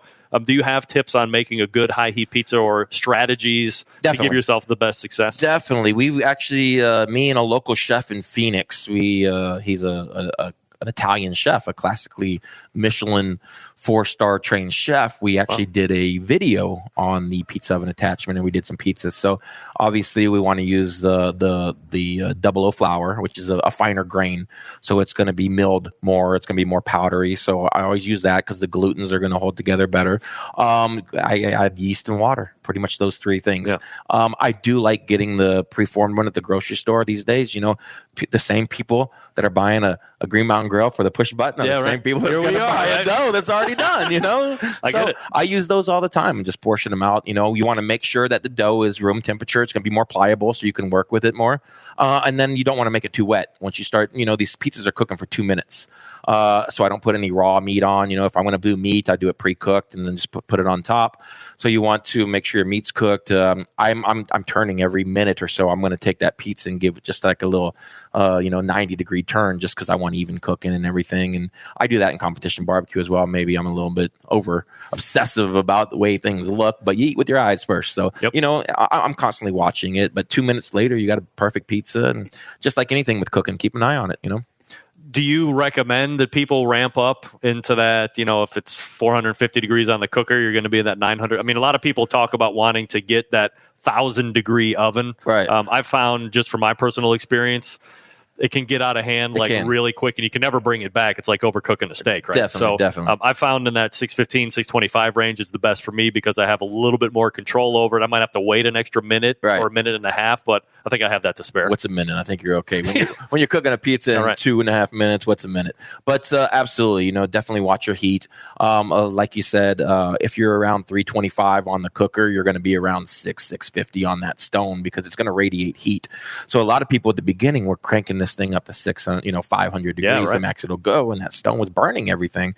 So you just want to make sure your heat's right in line, but keep it around 300 on the dial, and you'll be fine. All right. So last thing to talk about here before I let you go, and I appreciate the time as always, Sterling.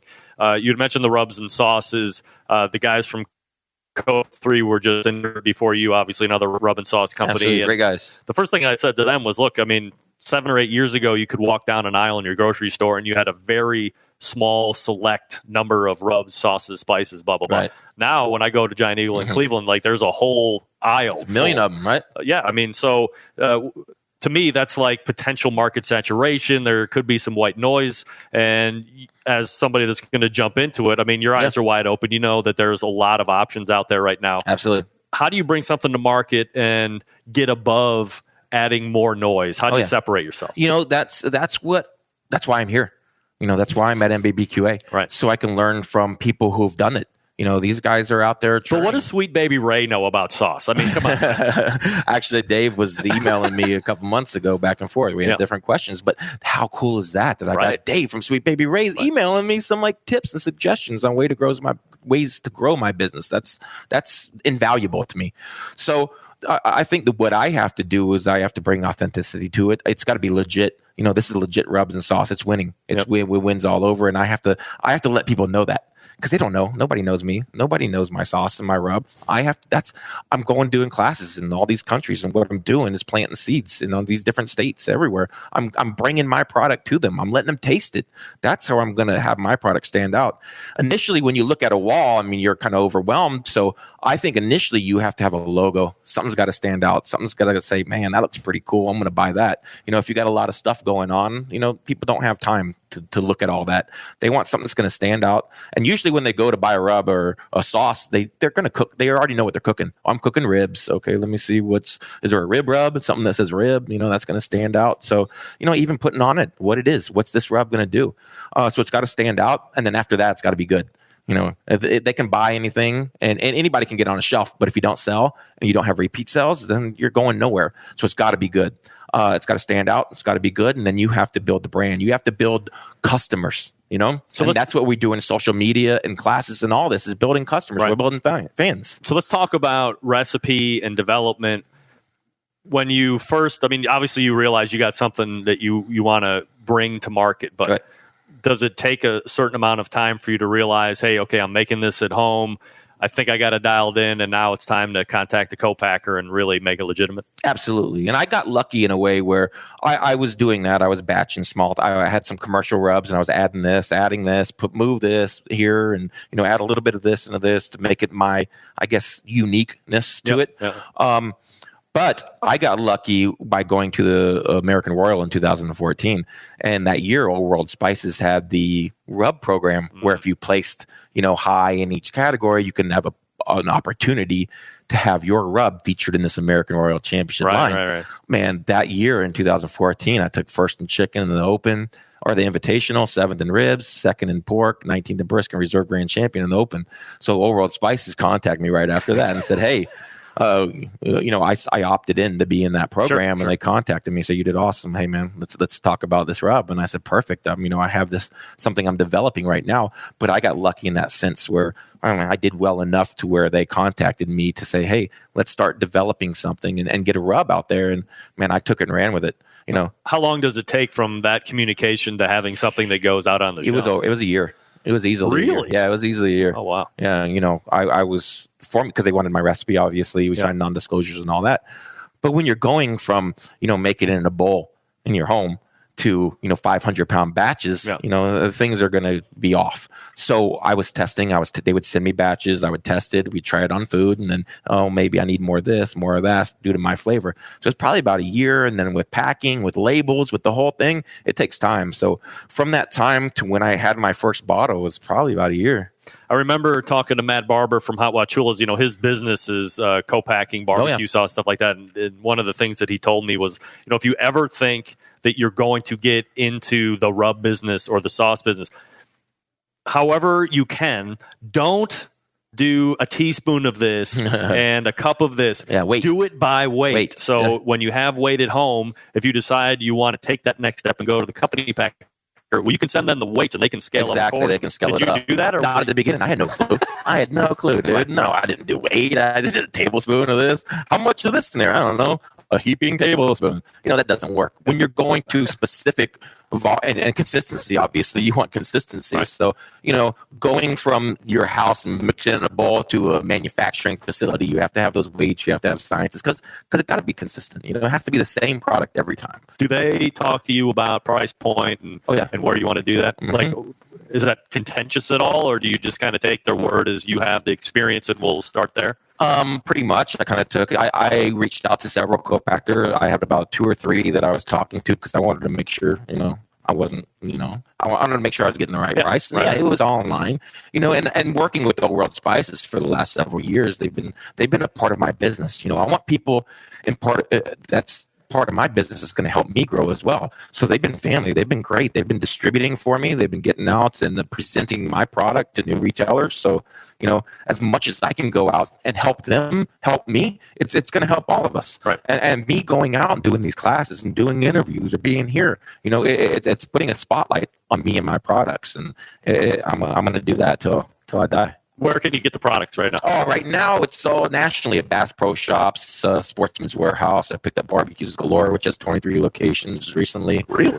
Yeah, that was we actually went out and cooked for their corporate headquarters in California a couple of weeks, and so that was really cool because we got to teach all their employees in their store how to cook on a Green Mountain Grill and how to sell my product. Wow. So we're going out to these places and showing them using this product and, educating.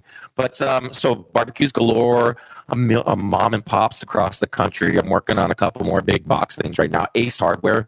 Any Ace Hardware in America can carry my rubs. They're available through the RSC, the retail. So you have to request that? You have to request it, and what they'll do is, so if you're listening, go to your local Ace, say, hey, I want Lube and Booty Rub, everything rub in the Gold Star, and they can look it up in their system, and they'll request it, and then I'll start to get backfilled, and then I'll start doing orders. So right now I'm in this push to have all these Ace Hardwares order it right now to get it, Is that where the rub success and the sauce success for you will ultimately lie, is getting in to as many stores and brick and mortar places? Or the guys from Code 3 said, it's a balance. You got to have an online presence. You got to be in stores. Absolutely. Because maybe people don't want to pay shipping, but all of a sudden you have an Ace. You say, hey, okay, now it's here. And I think there's a weird stigma for as pervasive as the internet is and for how much you have access to everything at any point.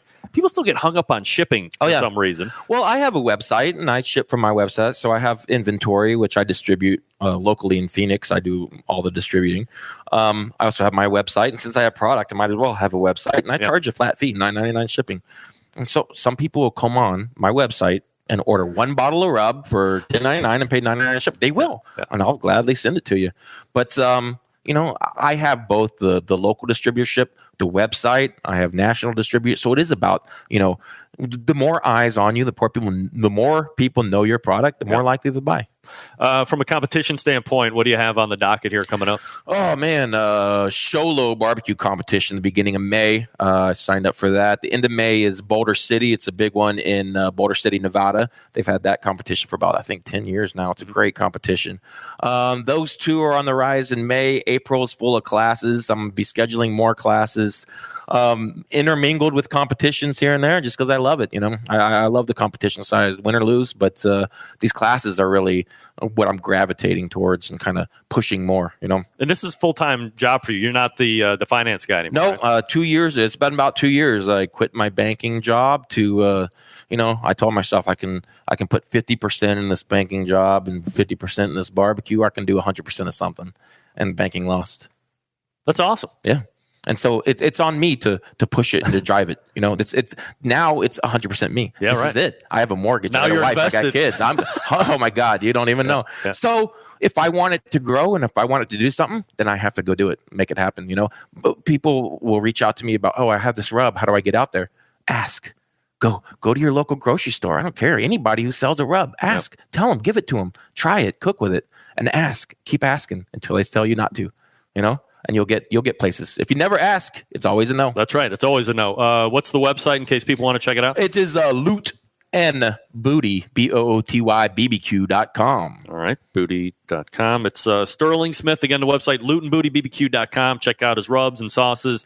If you have an Ace, I think Ace is like everywhere. Everywhere. I got There's one right down the street from me. They're everywhere. Ask for it. They will back. Eventually, it will get to you, so you don't have to pay the shipping charges. Sterling, always appreciate the time, my man. Anytime. Great to see you in person. This is great. Second guest right there in the shoot for NBBQA. Yes, sir. All right, man. Have a great Appreciate it. time. Thank you. All right, that's Sterling Smith from Loot and Booty. Again, the website, lootandbootybbq.com. We're doing it live here from the National Barbecue and Grilling Association here in Fort Worth, Texas. Mike Mills potentially coming up here in about 15 minutes from now. It seems like the longer we stay on, the crappier the audio gets. So I don't know if we're going to be flushing out. Well, I mean, we're going to flush out, but that way, well, I mean, still got some people on the live side, so that's good. All right, so I'm going to readjust here and step away when we come back. I'll have some updates as far as what's happening here on the NBBQA side of things, and then hopefully Mike Mills coming up to close out the show. You're listening and watching the Barbecue Central show right here on the Barbecue Central Network, live from the National Barbecue and Grilling Association's conference here in Fort Worth, Texas. Stick around. We'll be right back. The only show giving you a monthly visit from a doctor of barbecue. A man actually named Meathead. The author of a barbecue Bible. Bloggers, reviewers, competitors, and manufacturers by the dozens. It's the Barbecue Central Show. Once again, here's your host, Greg Rempe. All right, welcome back, and I want to thank Sterling Smith for joining me the last segment. It's a little different show than normal. Usually we're very segmented, 20 minutes, 15 minutes here, whatever. I figured I'd change it up this time since we're not overly sponsored. We have a lot more flexibility to talk at length with the guests, which is great. And that was Sterling Smith. lootandbootybbq.com is his website. So if you are interested in... Callie, don't worry about it. Just keep going in and out. It's fine. Yeah, that's fine. Don't worry about it. Cal Phelps right there, National Barbecue News. He's the creator there. I think Sterling is very infectious as he is talking, and you can tell from his voice, look, from a host standpoint, what do I always say? I want somebody that has definitive views on things. I want somebody that is going to bring a point of view that whether you agree or disagree is something that obviously can be palatable from an energy feel that talks well. Sterling obviously talks very well. And the fact that he is willing to convey that, there's been any number of times when I have talked to somebody off air and said, hey, I would love to cover this, or hey, I read that you said X or Y. It potentially could be controversial, and then actually schedule them time on the show. And when it comes right down to being able to talk about it, well, when the air's on and it's recording and it's going to go up for podcast, well, we change our minds just a little bit and we're all of a sudden not so anxious to do this or not so anxious to do that.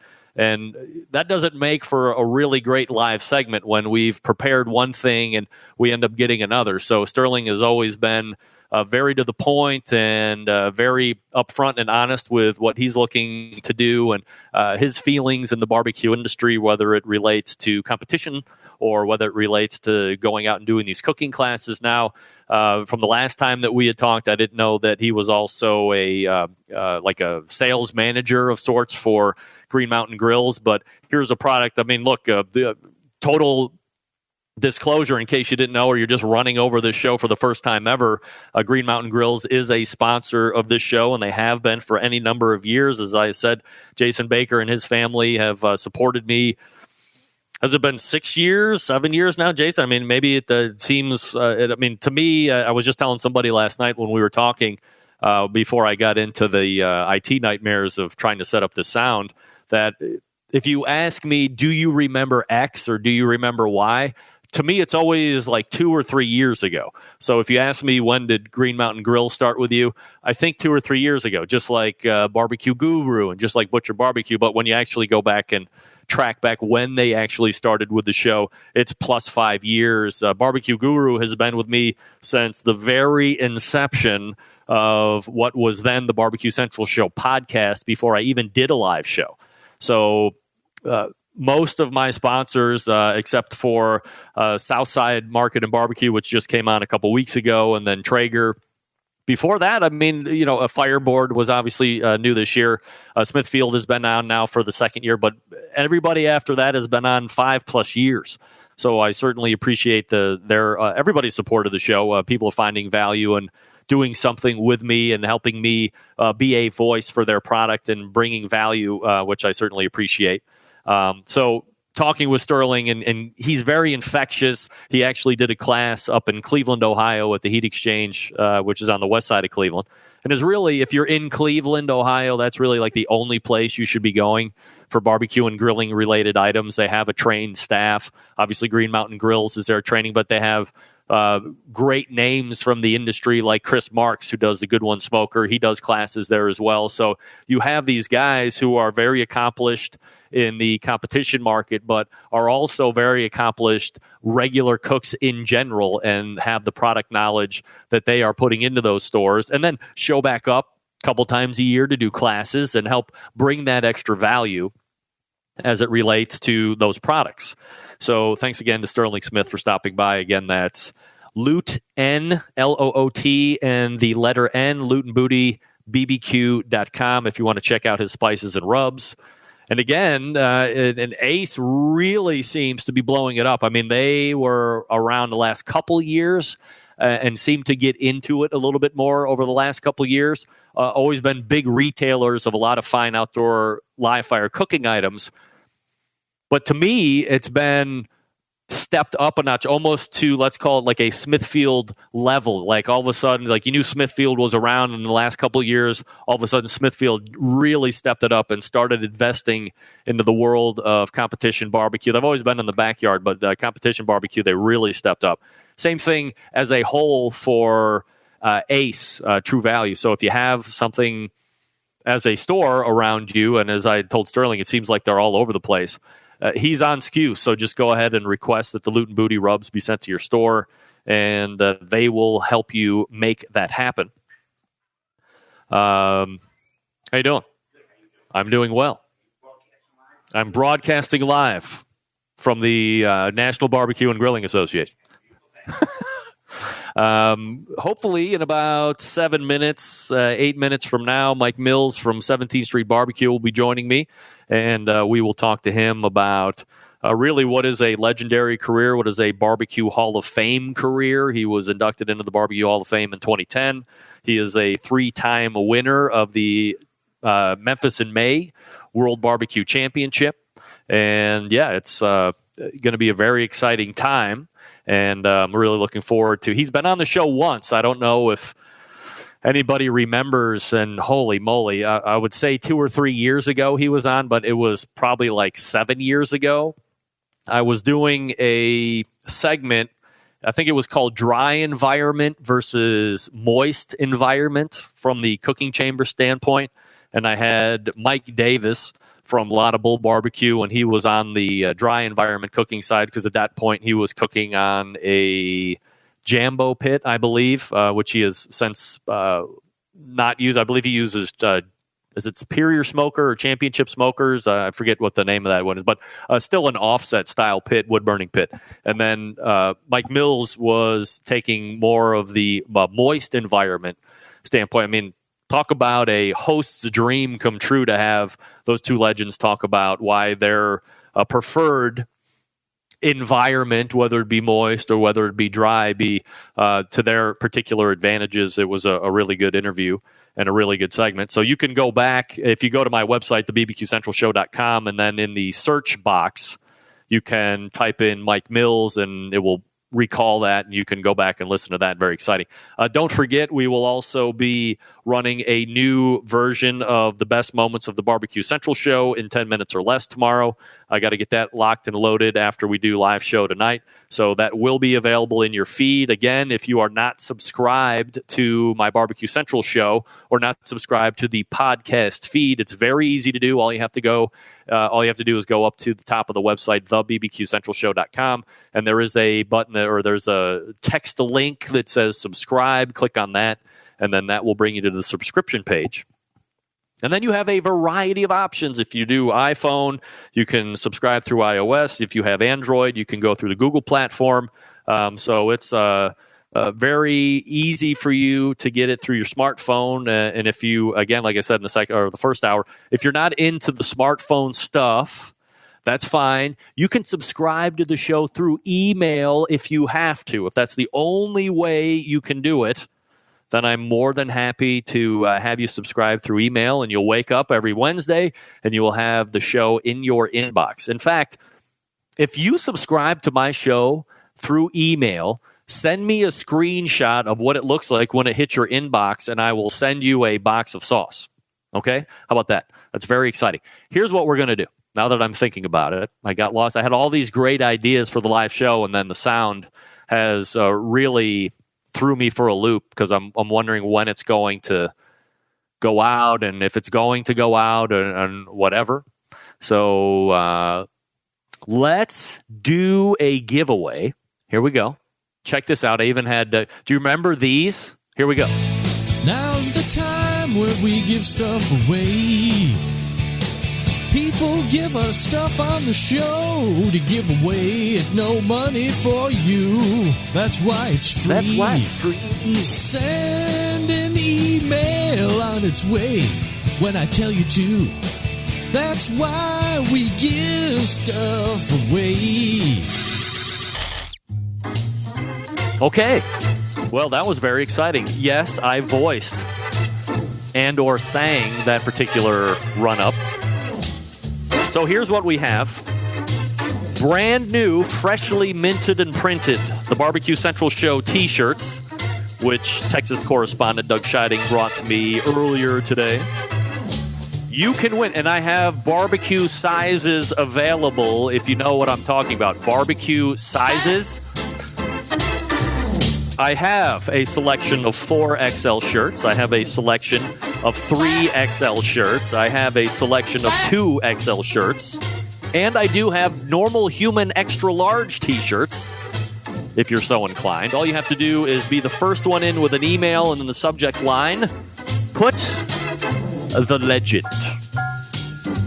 The legend. Sorry for production here. I'm usually a lot tighter than this in the studios in Cleveland. That's all right. So again, first email in with the subject line, the legend, and you can get a 4X, a 3X, a 2X, or extra large t-shirt. Never been seen before and will be available for sale. You get it for free. The Barbecue Central Show t-shirt, and on the back it says, we'll do it live. Does it get any better than that? No. Good luck.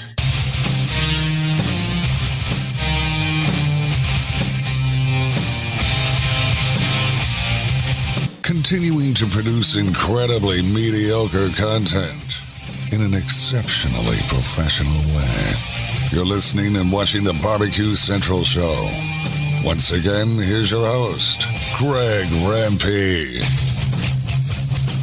Of course, you can talk all you want, but when you're on mute, nobody ever hears you. Again, welcome back. We are broadcasting live from the National Barbecue and Grilling Association's NBBQA 2018 event here in Fort Worth, Texas.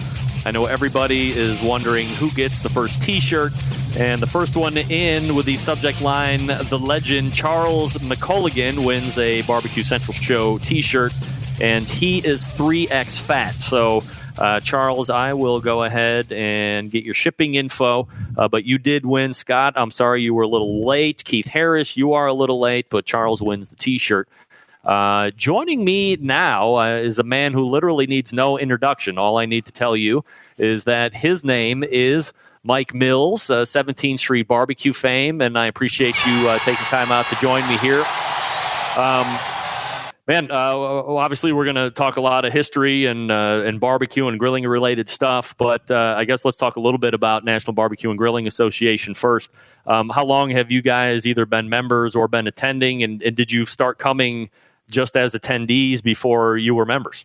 Yes, I did. I started coming as members. We've been a member since, I'm going to say, I think it was 1994 or 5 that we've been a member. It's been one of the best things that I've ever done, learning to meet barbecue people, what it's all about, keep up on what's happening out there today, and it's still the same way now as it was at that point in time. You can get all your questions answered, and it's kind of like coming in the back door, so to speak. You don't know some things, you don't know who to ask. You know, a lot of people are very secretive out there.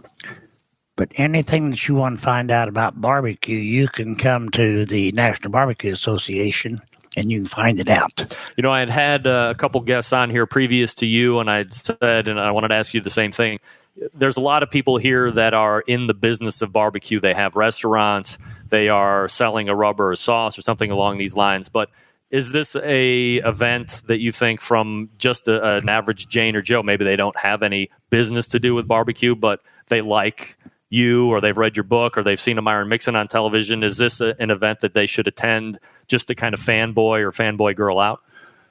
Yes, you can do that. And there are people out there right now, and I can take them, that have been coming for, I'm going to tell you, 10 years, 15 years, that they're not barbecuers. They're groupies, I guess is what you... Fans of barbecue, right? Yes. But they're here at every convention. And I always just wonder, well, okay, you know, I look for them. You know, I miss them. But they love to be around the people. They barbecue at home themselves, but they're not in the business. You think, well, why would you spend money doing it? They just enjoy learning about it. They'll talk about it. But again, they're not in the business at all. But if you want to learn how to barbecue and talk barbecue and find out where to go for this or that, something about this group of people, if you're apt to go to their place of business and try to find these things out, they probably won't have time for you. But for whatever reason, they've got time here, and they're willing to share and give it away. Like when you look back on your barbecue and grilling career as it has transpired up until present day, were you somebody that grew up around live fire cooking? Like, was your dad somebody that grilled a lot, or did the passion for live fire cooking come later on in life for you? No, from the time that I was in the crib looking out the window, my dad was outside barbecuing, and of course I could hear it going on outside, and my mom would come in and open the blind up, and my crib was right next to the window there. And the first thing you know, I started screaming. I wanted to go outside and be with my dad. But if he wasn't, he barbecued every weekend. If he wasn't barbecuing, he was fishing. He was a salesman on the road for a company called Palmolive Pete. And he sold cigarettes. I always thought he sold cigarettes. And boy, I don't know why. My mind just went blank. But I'll come back to it. But he loved to barbecue. And every weekend he would barbecue. Like I say, we'd either have barbecue out in the backyard or go to the lake. It was a family affair. Everybody in the neighborhood would bring meat over to him. And sometime that evening, depending on what they brought, now he'd be telling them what he was cooking, because he liked to cook. You know, if he's cooking chickens that day, you know, you all better bring chicken. Right. Don't bring a hog. Right.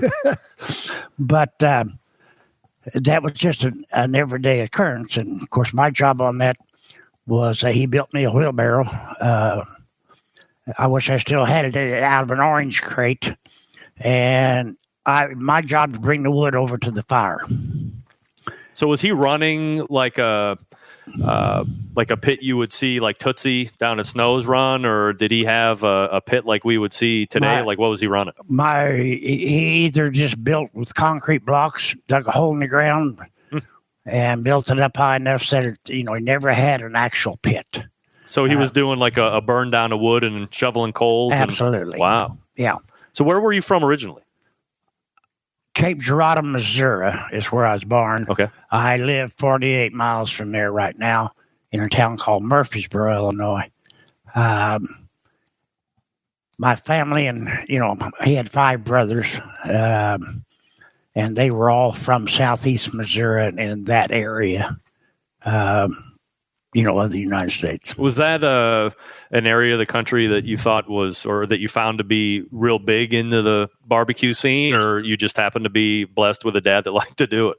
No, it was very big into the barbecue scene, all the way down through southeast Missouri, and all the states right kind of congeal right there. You got Kentucky, Indiana, Illinois, Missouri, that all kind of converge into that area in Mississippi Valley that runs through there. So as you're getting older, and as you said, right out of the crib, you were somebody that looked like you were interested in the live fire. When did you start saying, "Hey, Dad, how do we do this?" or "Show me how you make that," and take more of an active role in the cook? My dad was very, homebody to a certain extent, from the standpoint of had 5 brothers. I take that back, 4 brothers and 2 sisters. And my dad was involved in, my dad and my mom were both, they loved the outdoors, and we were very family orientated. And, I have to kind of look back and see, I didn't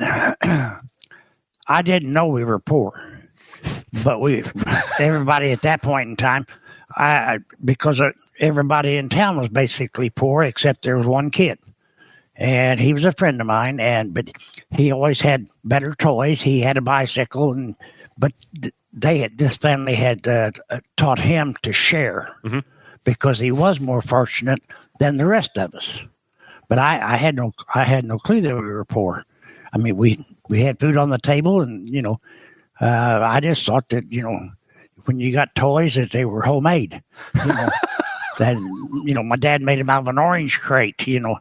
But it's just a way of life.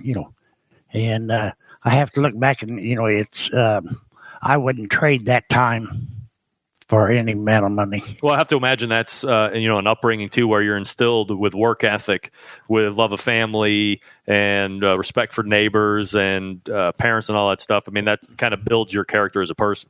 100%.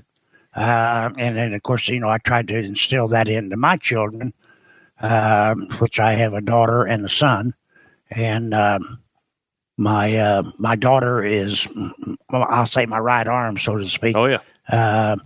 Later on in years, after she got out, she went to Mizzou in journalism, and lives in Boston, but spends about 3/4 of her time in Murfreesboro.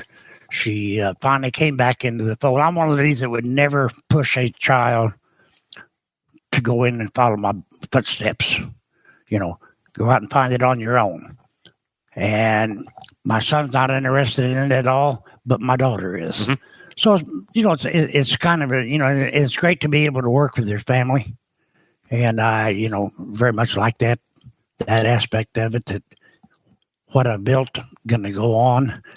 But the people that I've met and the people that I've had the good fortune of becoming friends with, it's awesome. I don't know how I could have ever had that many friends in doing anything else.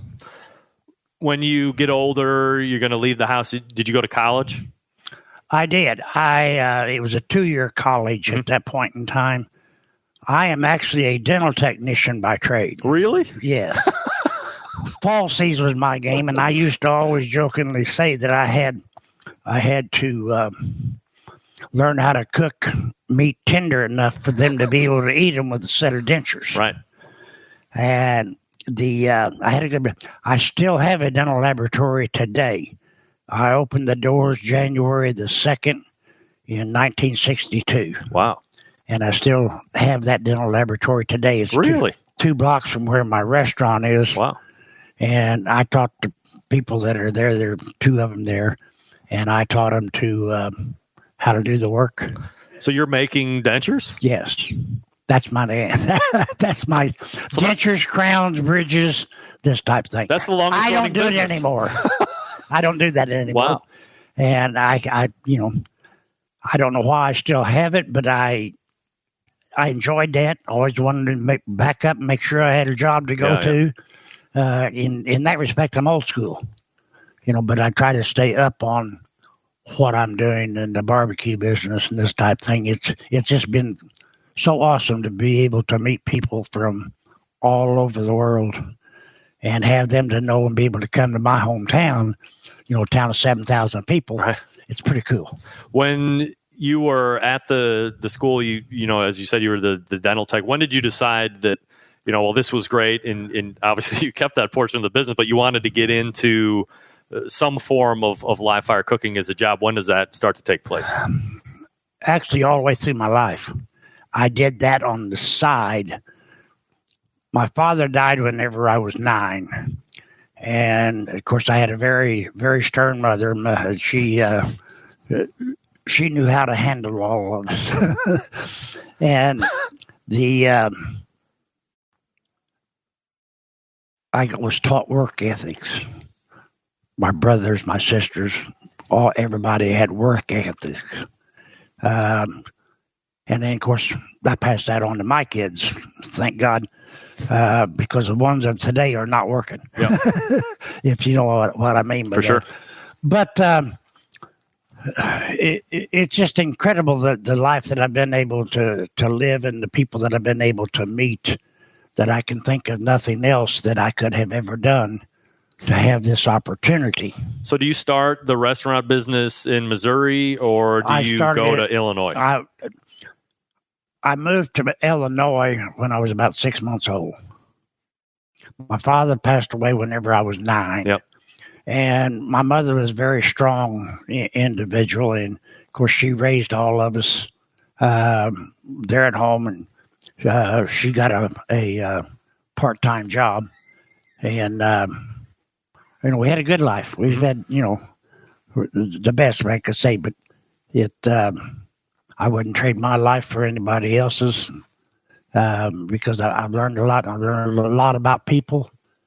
And there's so many great people still in this world. They've just not got work ethics. Right.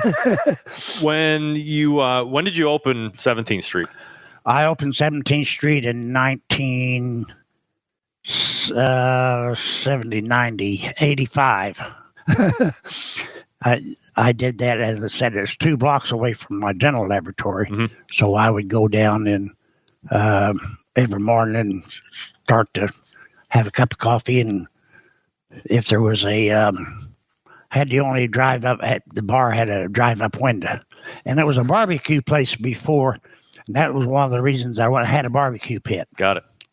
And that was one of the reasons that I wanted that particular place. So was it just your idea to say, hey, this place is existing, I've always wanted to get into the business side of the barbecue, and I'm going to buy that, or were you encouraged to do it?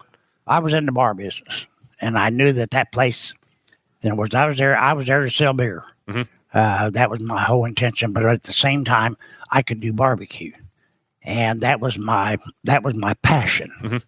And, of course, I was still running a dental laboratory at that point in time. And it wasn't until 1995 that I quit. I went into the 10 years. barbecue business. Wow. And I switched over to food business, instead of trying to be a bar. Yeah. And because I couldn't make both of them. To tell you how this works, I got a drive-up window. It's the only bar in town. It's always had a drive-up window at this place. For example, the bar is almost 100 years old. It's on the inside of wow. it. It came out of one of Al Capone's places in Chicago during the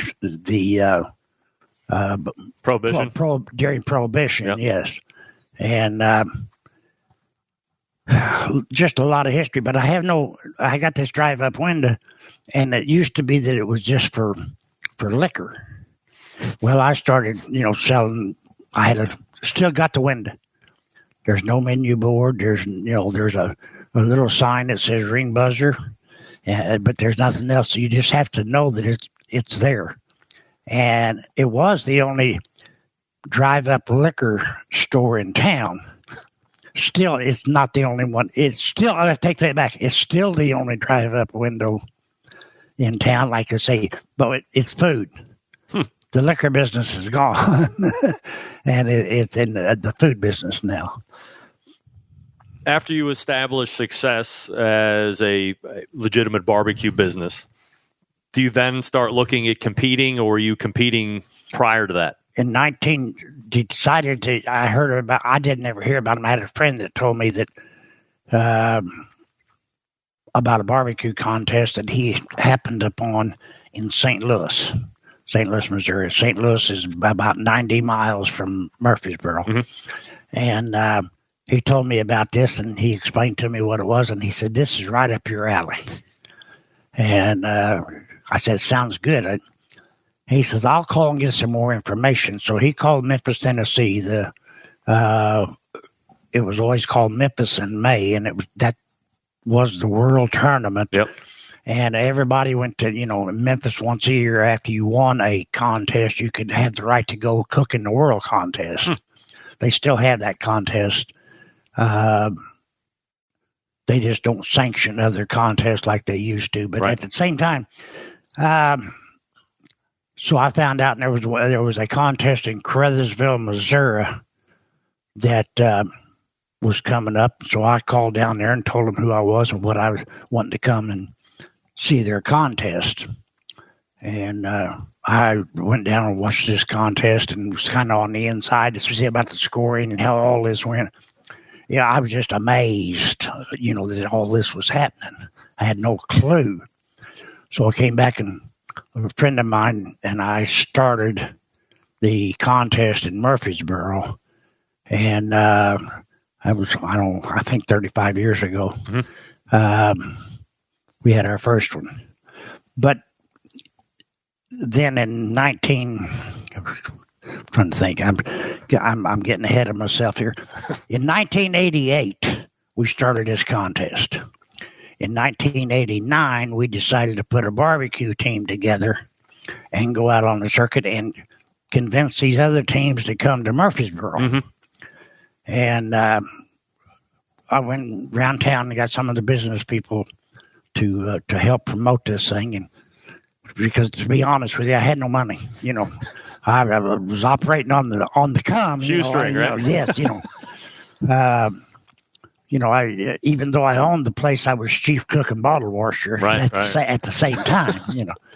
And just thought that was the way of life. That's just all I'd ever known.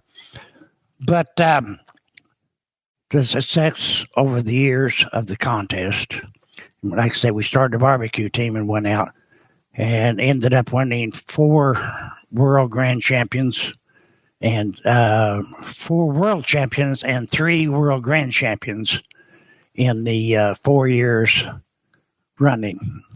And I knew we couldn't keep this up, so I said, we'll quit. On the high note, right? Let's go out on the high note. It took 18 years for somebody to tie my record. I shouldn't say my record, our record. It's your record. Yeah. You did it. No, there was other people involved. Right, the team's record, correct. Right. Yep. And I didn't go back for 19 years to cook in the contest again. I went every year, but I was a judge.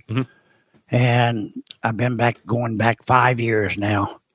And I've been in the running 3 times and 6 years. 6 years I've been back. And 3 times I've been off the charts. I have no clue. But I cook that one contest every year, every May, down in Memphis, Tennessee. And it's always ribs with you. It's always been ribs. Yeah. But I switched over to whole hog. Really? Yeah. Nothing like going from ribs to whole hog, right? Yeah, let's just go all the way. Yeah, wow. It got to where, and the ways that I looked at it, everybody got into the ribs. Yeah.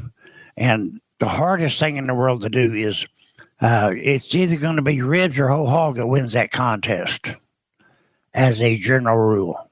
Those 2 have won for the last 20 years, so to speak. We always cooked ribs, and you only cook one item. You can't cook ribs and whole hog and shoulders. Right. shoulders is a shoulder has no personality, where a hog's got personality, and ribs have got personality, but a shoulder doesn't. So it's hard to get people to cook a shoulder. Yeah, except for Chris Lilly, he seems to do all right. He's incredible. He's just absolute master. Yep. When it comes to this. Yep. They don't come any better than what Chris is. No, I don't. I'd say not. I mean, you have 3, and it took, as you said, 18 years or whatever it was for both Myron and Chris Lilly have since hit 3. Myron's got 4. Chris has 5 now. Yeah. So I mean, it's incredible numbers. It's off the chart. Yeah. And probably 2 guys. I mean, you've been around this game forever. You know the top guns, both from a professional side and from a competition side. Probably no surprise to you that those are the 2 guys that probably eclipsed you. No, absolutely. And there's a lot of other great cooks out there. For sure. Melissa Cookston. Yeah.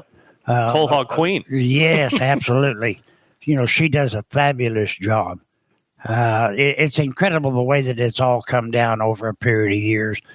But things aren't spanned out very far, if you know what I mean by that.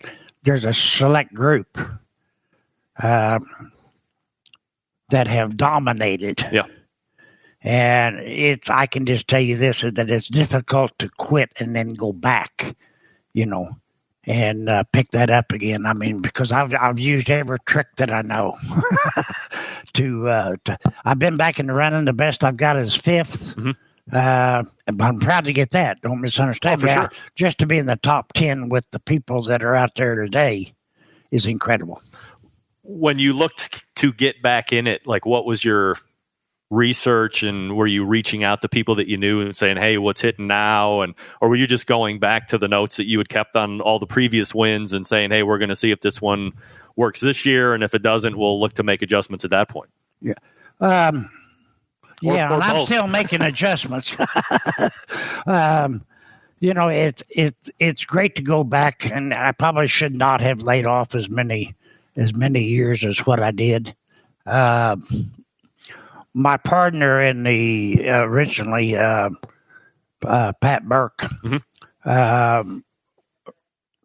he went ahead and formed another team with his family. And they were very, very successful. Yep. And he kept on at that point in time. Like I say, and I did not do that. I should have probably kept on. I'm scratching my head. I'm telling you what I turn out. I don't mean for this to sound this way, maybe, but it's awesome. I can't figure how to get it over. I can't get over that hump. I know that if I got over that hump, I can win again. Right. And it's elusive at the moment, right? Yes, it's just elusive. That's exactly right. I think one of the other things that people associate with the name Mike Mills is a little book called Peace, Love, and Barbecue. And anybody that I've talked to on my show or just outside about barbecue in general owns that book and refers back to that book and loves to go back and read it again and again. Did you have any idea when you put that book together it was going to be the hit that it was and have such a longevity? No clue whatsoever. Yeah. None. I had, and believe it or not, it still sells today. Yeah. And I have to fess up. I told the stories and this type thing. My daughter is the one that wrote the book. And she's also, we have another book out now. Right. And she's the one that wrote that. And everybody, I tell them, they'll ask questions or whatever. And of course, then I'll call her over to be able to give answers to all of this. Yeah. And it was really a nice family time and time to, her as one of my children, to be able to have her involved in what I was doing. Mm-hmm. Somebody to pass things on to, because I had, in that respect, I don't have anybody else to do that. And I would never, ever, to either one of my son does not care about it at all whatsoever. But she does. Yeah. So it's really nice to be able to pass something on. He appreciates who you are and absolutely. the accomplishments and all that stuff. Yeah, And he knows you're a big deal, right? Yes, but that's not his cup of tea. Yeah. He lives in San Francisco, likes it out there, is not going to move back to Southern Illinois. You know, it's just not his cup of tea. I don't know, and I would never push somebody. I would never push one of them into it. As I said, then I've got a young man that has worked for me for several years, and he and my daughter will take it over. I mean, I would have to imagine it could be potentially daunting. I mean, if your son even had an interest, I think of Myron Mixon all the time. You have, his son Michael is, jumping into it. He's been doing it here for the last couple of years. And I'm like, geez, especially, same thing for you. If your son was interested in, oh my God, I mean, that tree is large. The shadow is even bigger. That would have to be intimidating. I mean, it's nice to see that Amy probably recognized that in the beginning, but said, hey, I can bring a set of value and a set of skills here that are going to help complement my dad and be able to tell and document and archive the story and then potentially take it over at some point. Which is a blessing. I mean, I love such a thing. Yeah, right. Otherwise, what am I going to do with it?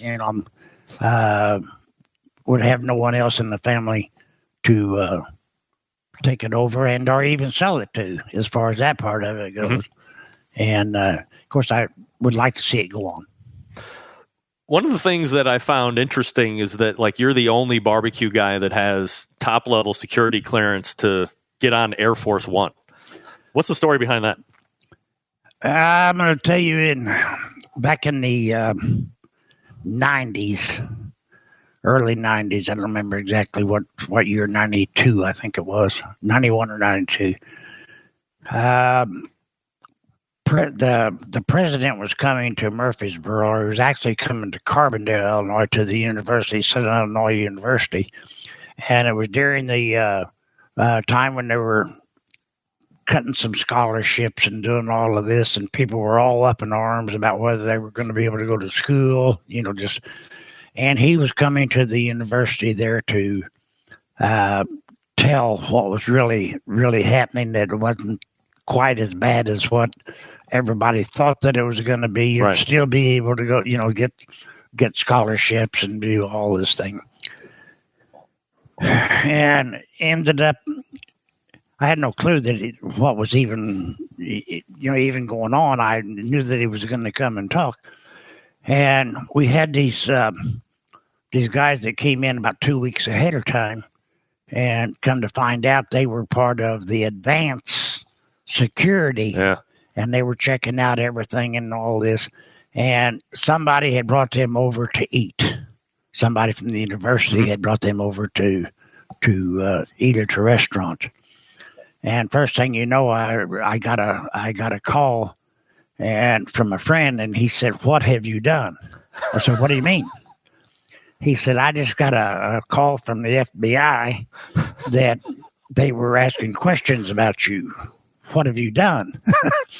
And this was a businessman there in town. Yeah. And I don't know what I've done. I can't tell you. Well, then come to find out, then as it all evolved and came around, they were checking me out to make sure that I wasn't crazy. Yeah, doing the whole vetting process. Yes. Yeah. Well, and what was cool that he was going to come over and eat at the restaurant, but they didn't want me to tell everybody that he was coming. Obviously. And this is crazy, but I had to charge for a meal. I said, "Well, how does this all work? Blah blah blah." But you got to charge for it because it can't show favoritism or whatever it happens to be. Right. And I said, "Fine."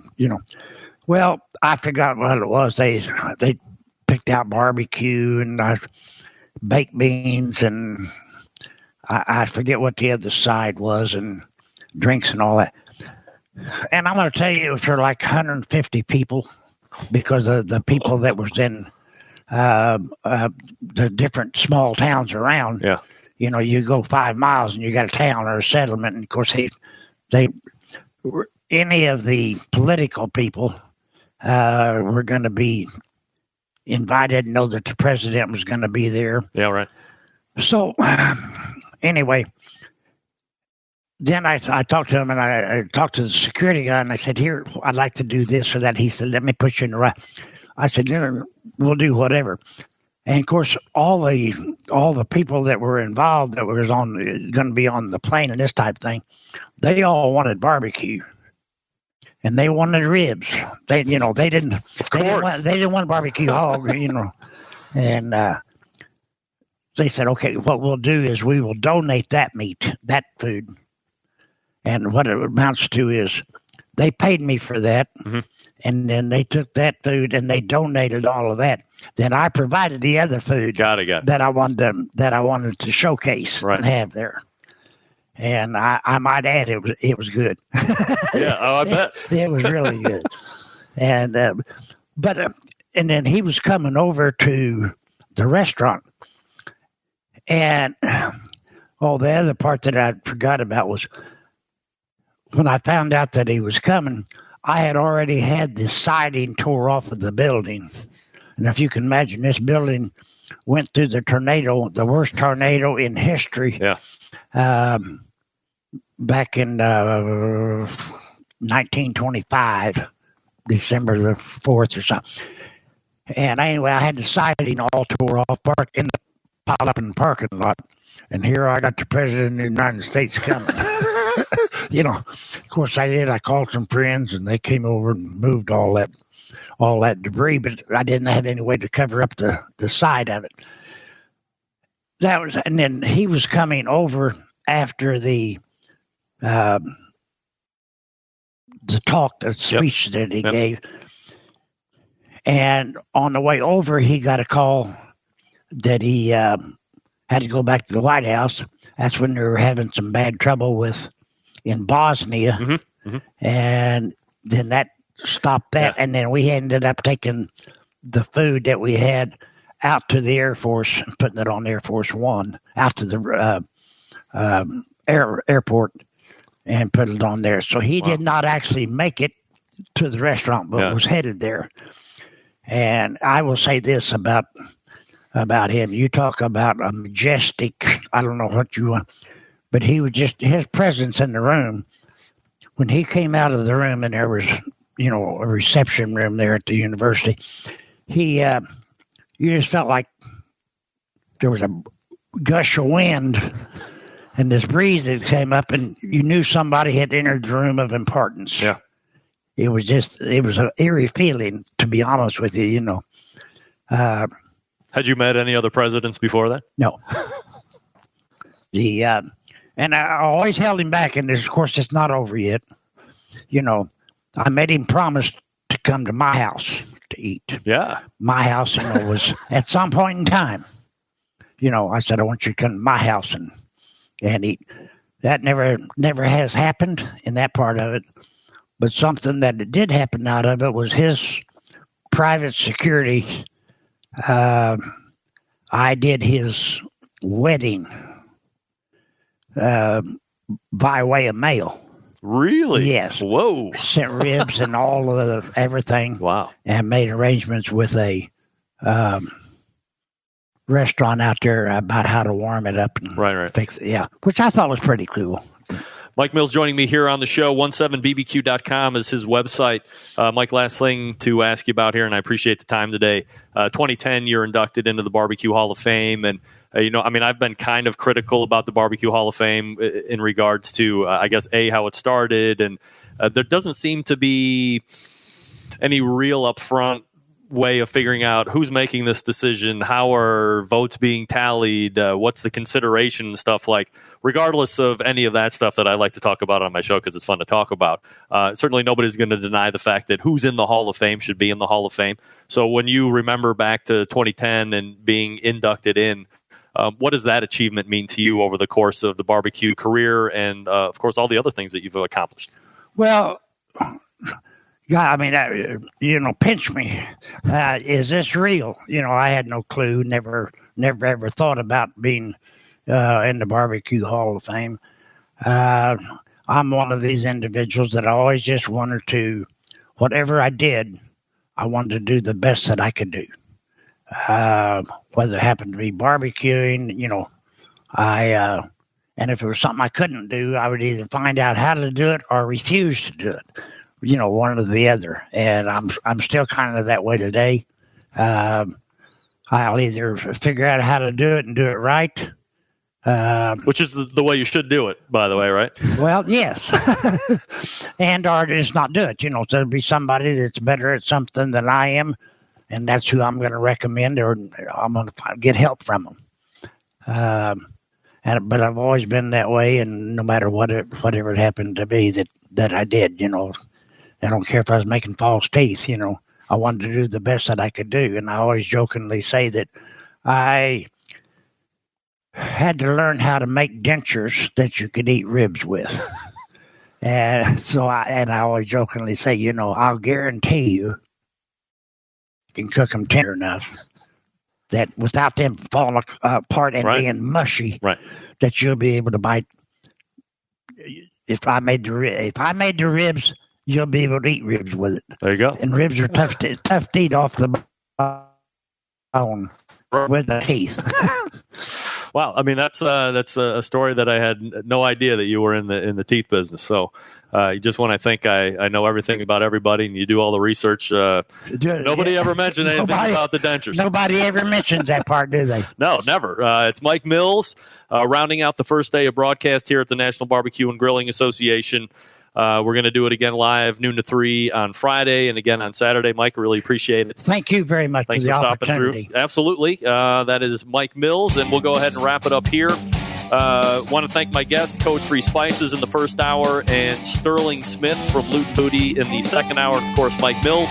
We will rejoin you again tomorrow at high noon. Until then, this is your program host and proud U.S. American. By the way, I don't want to forget about this. September 11th, 2001. I will never forget. We will see you back here at noon at National Barbecue and Grilling Association. Good night now.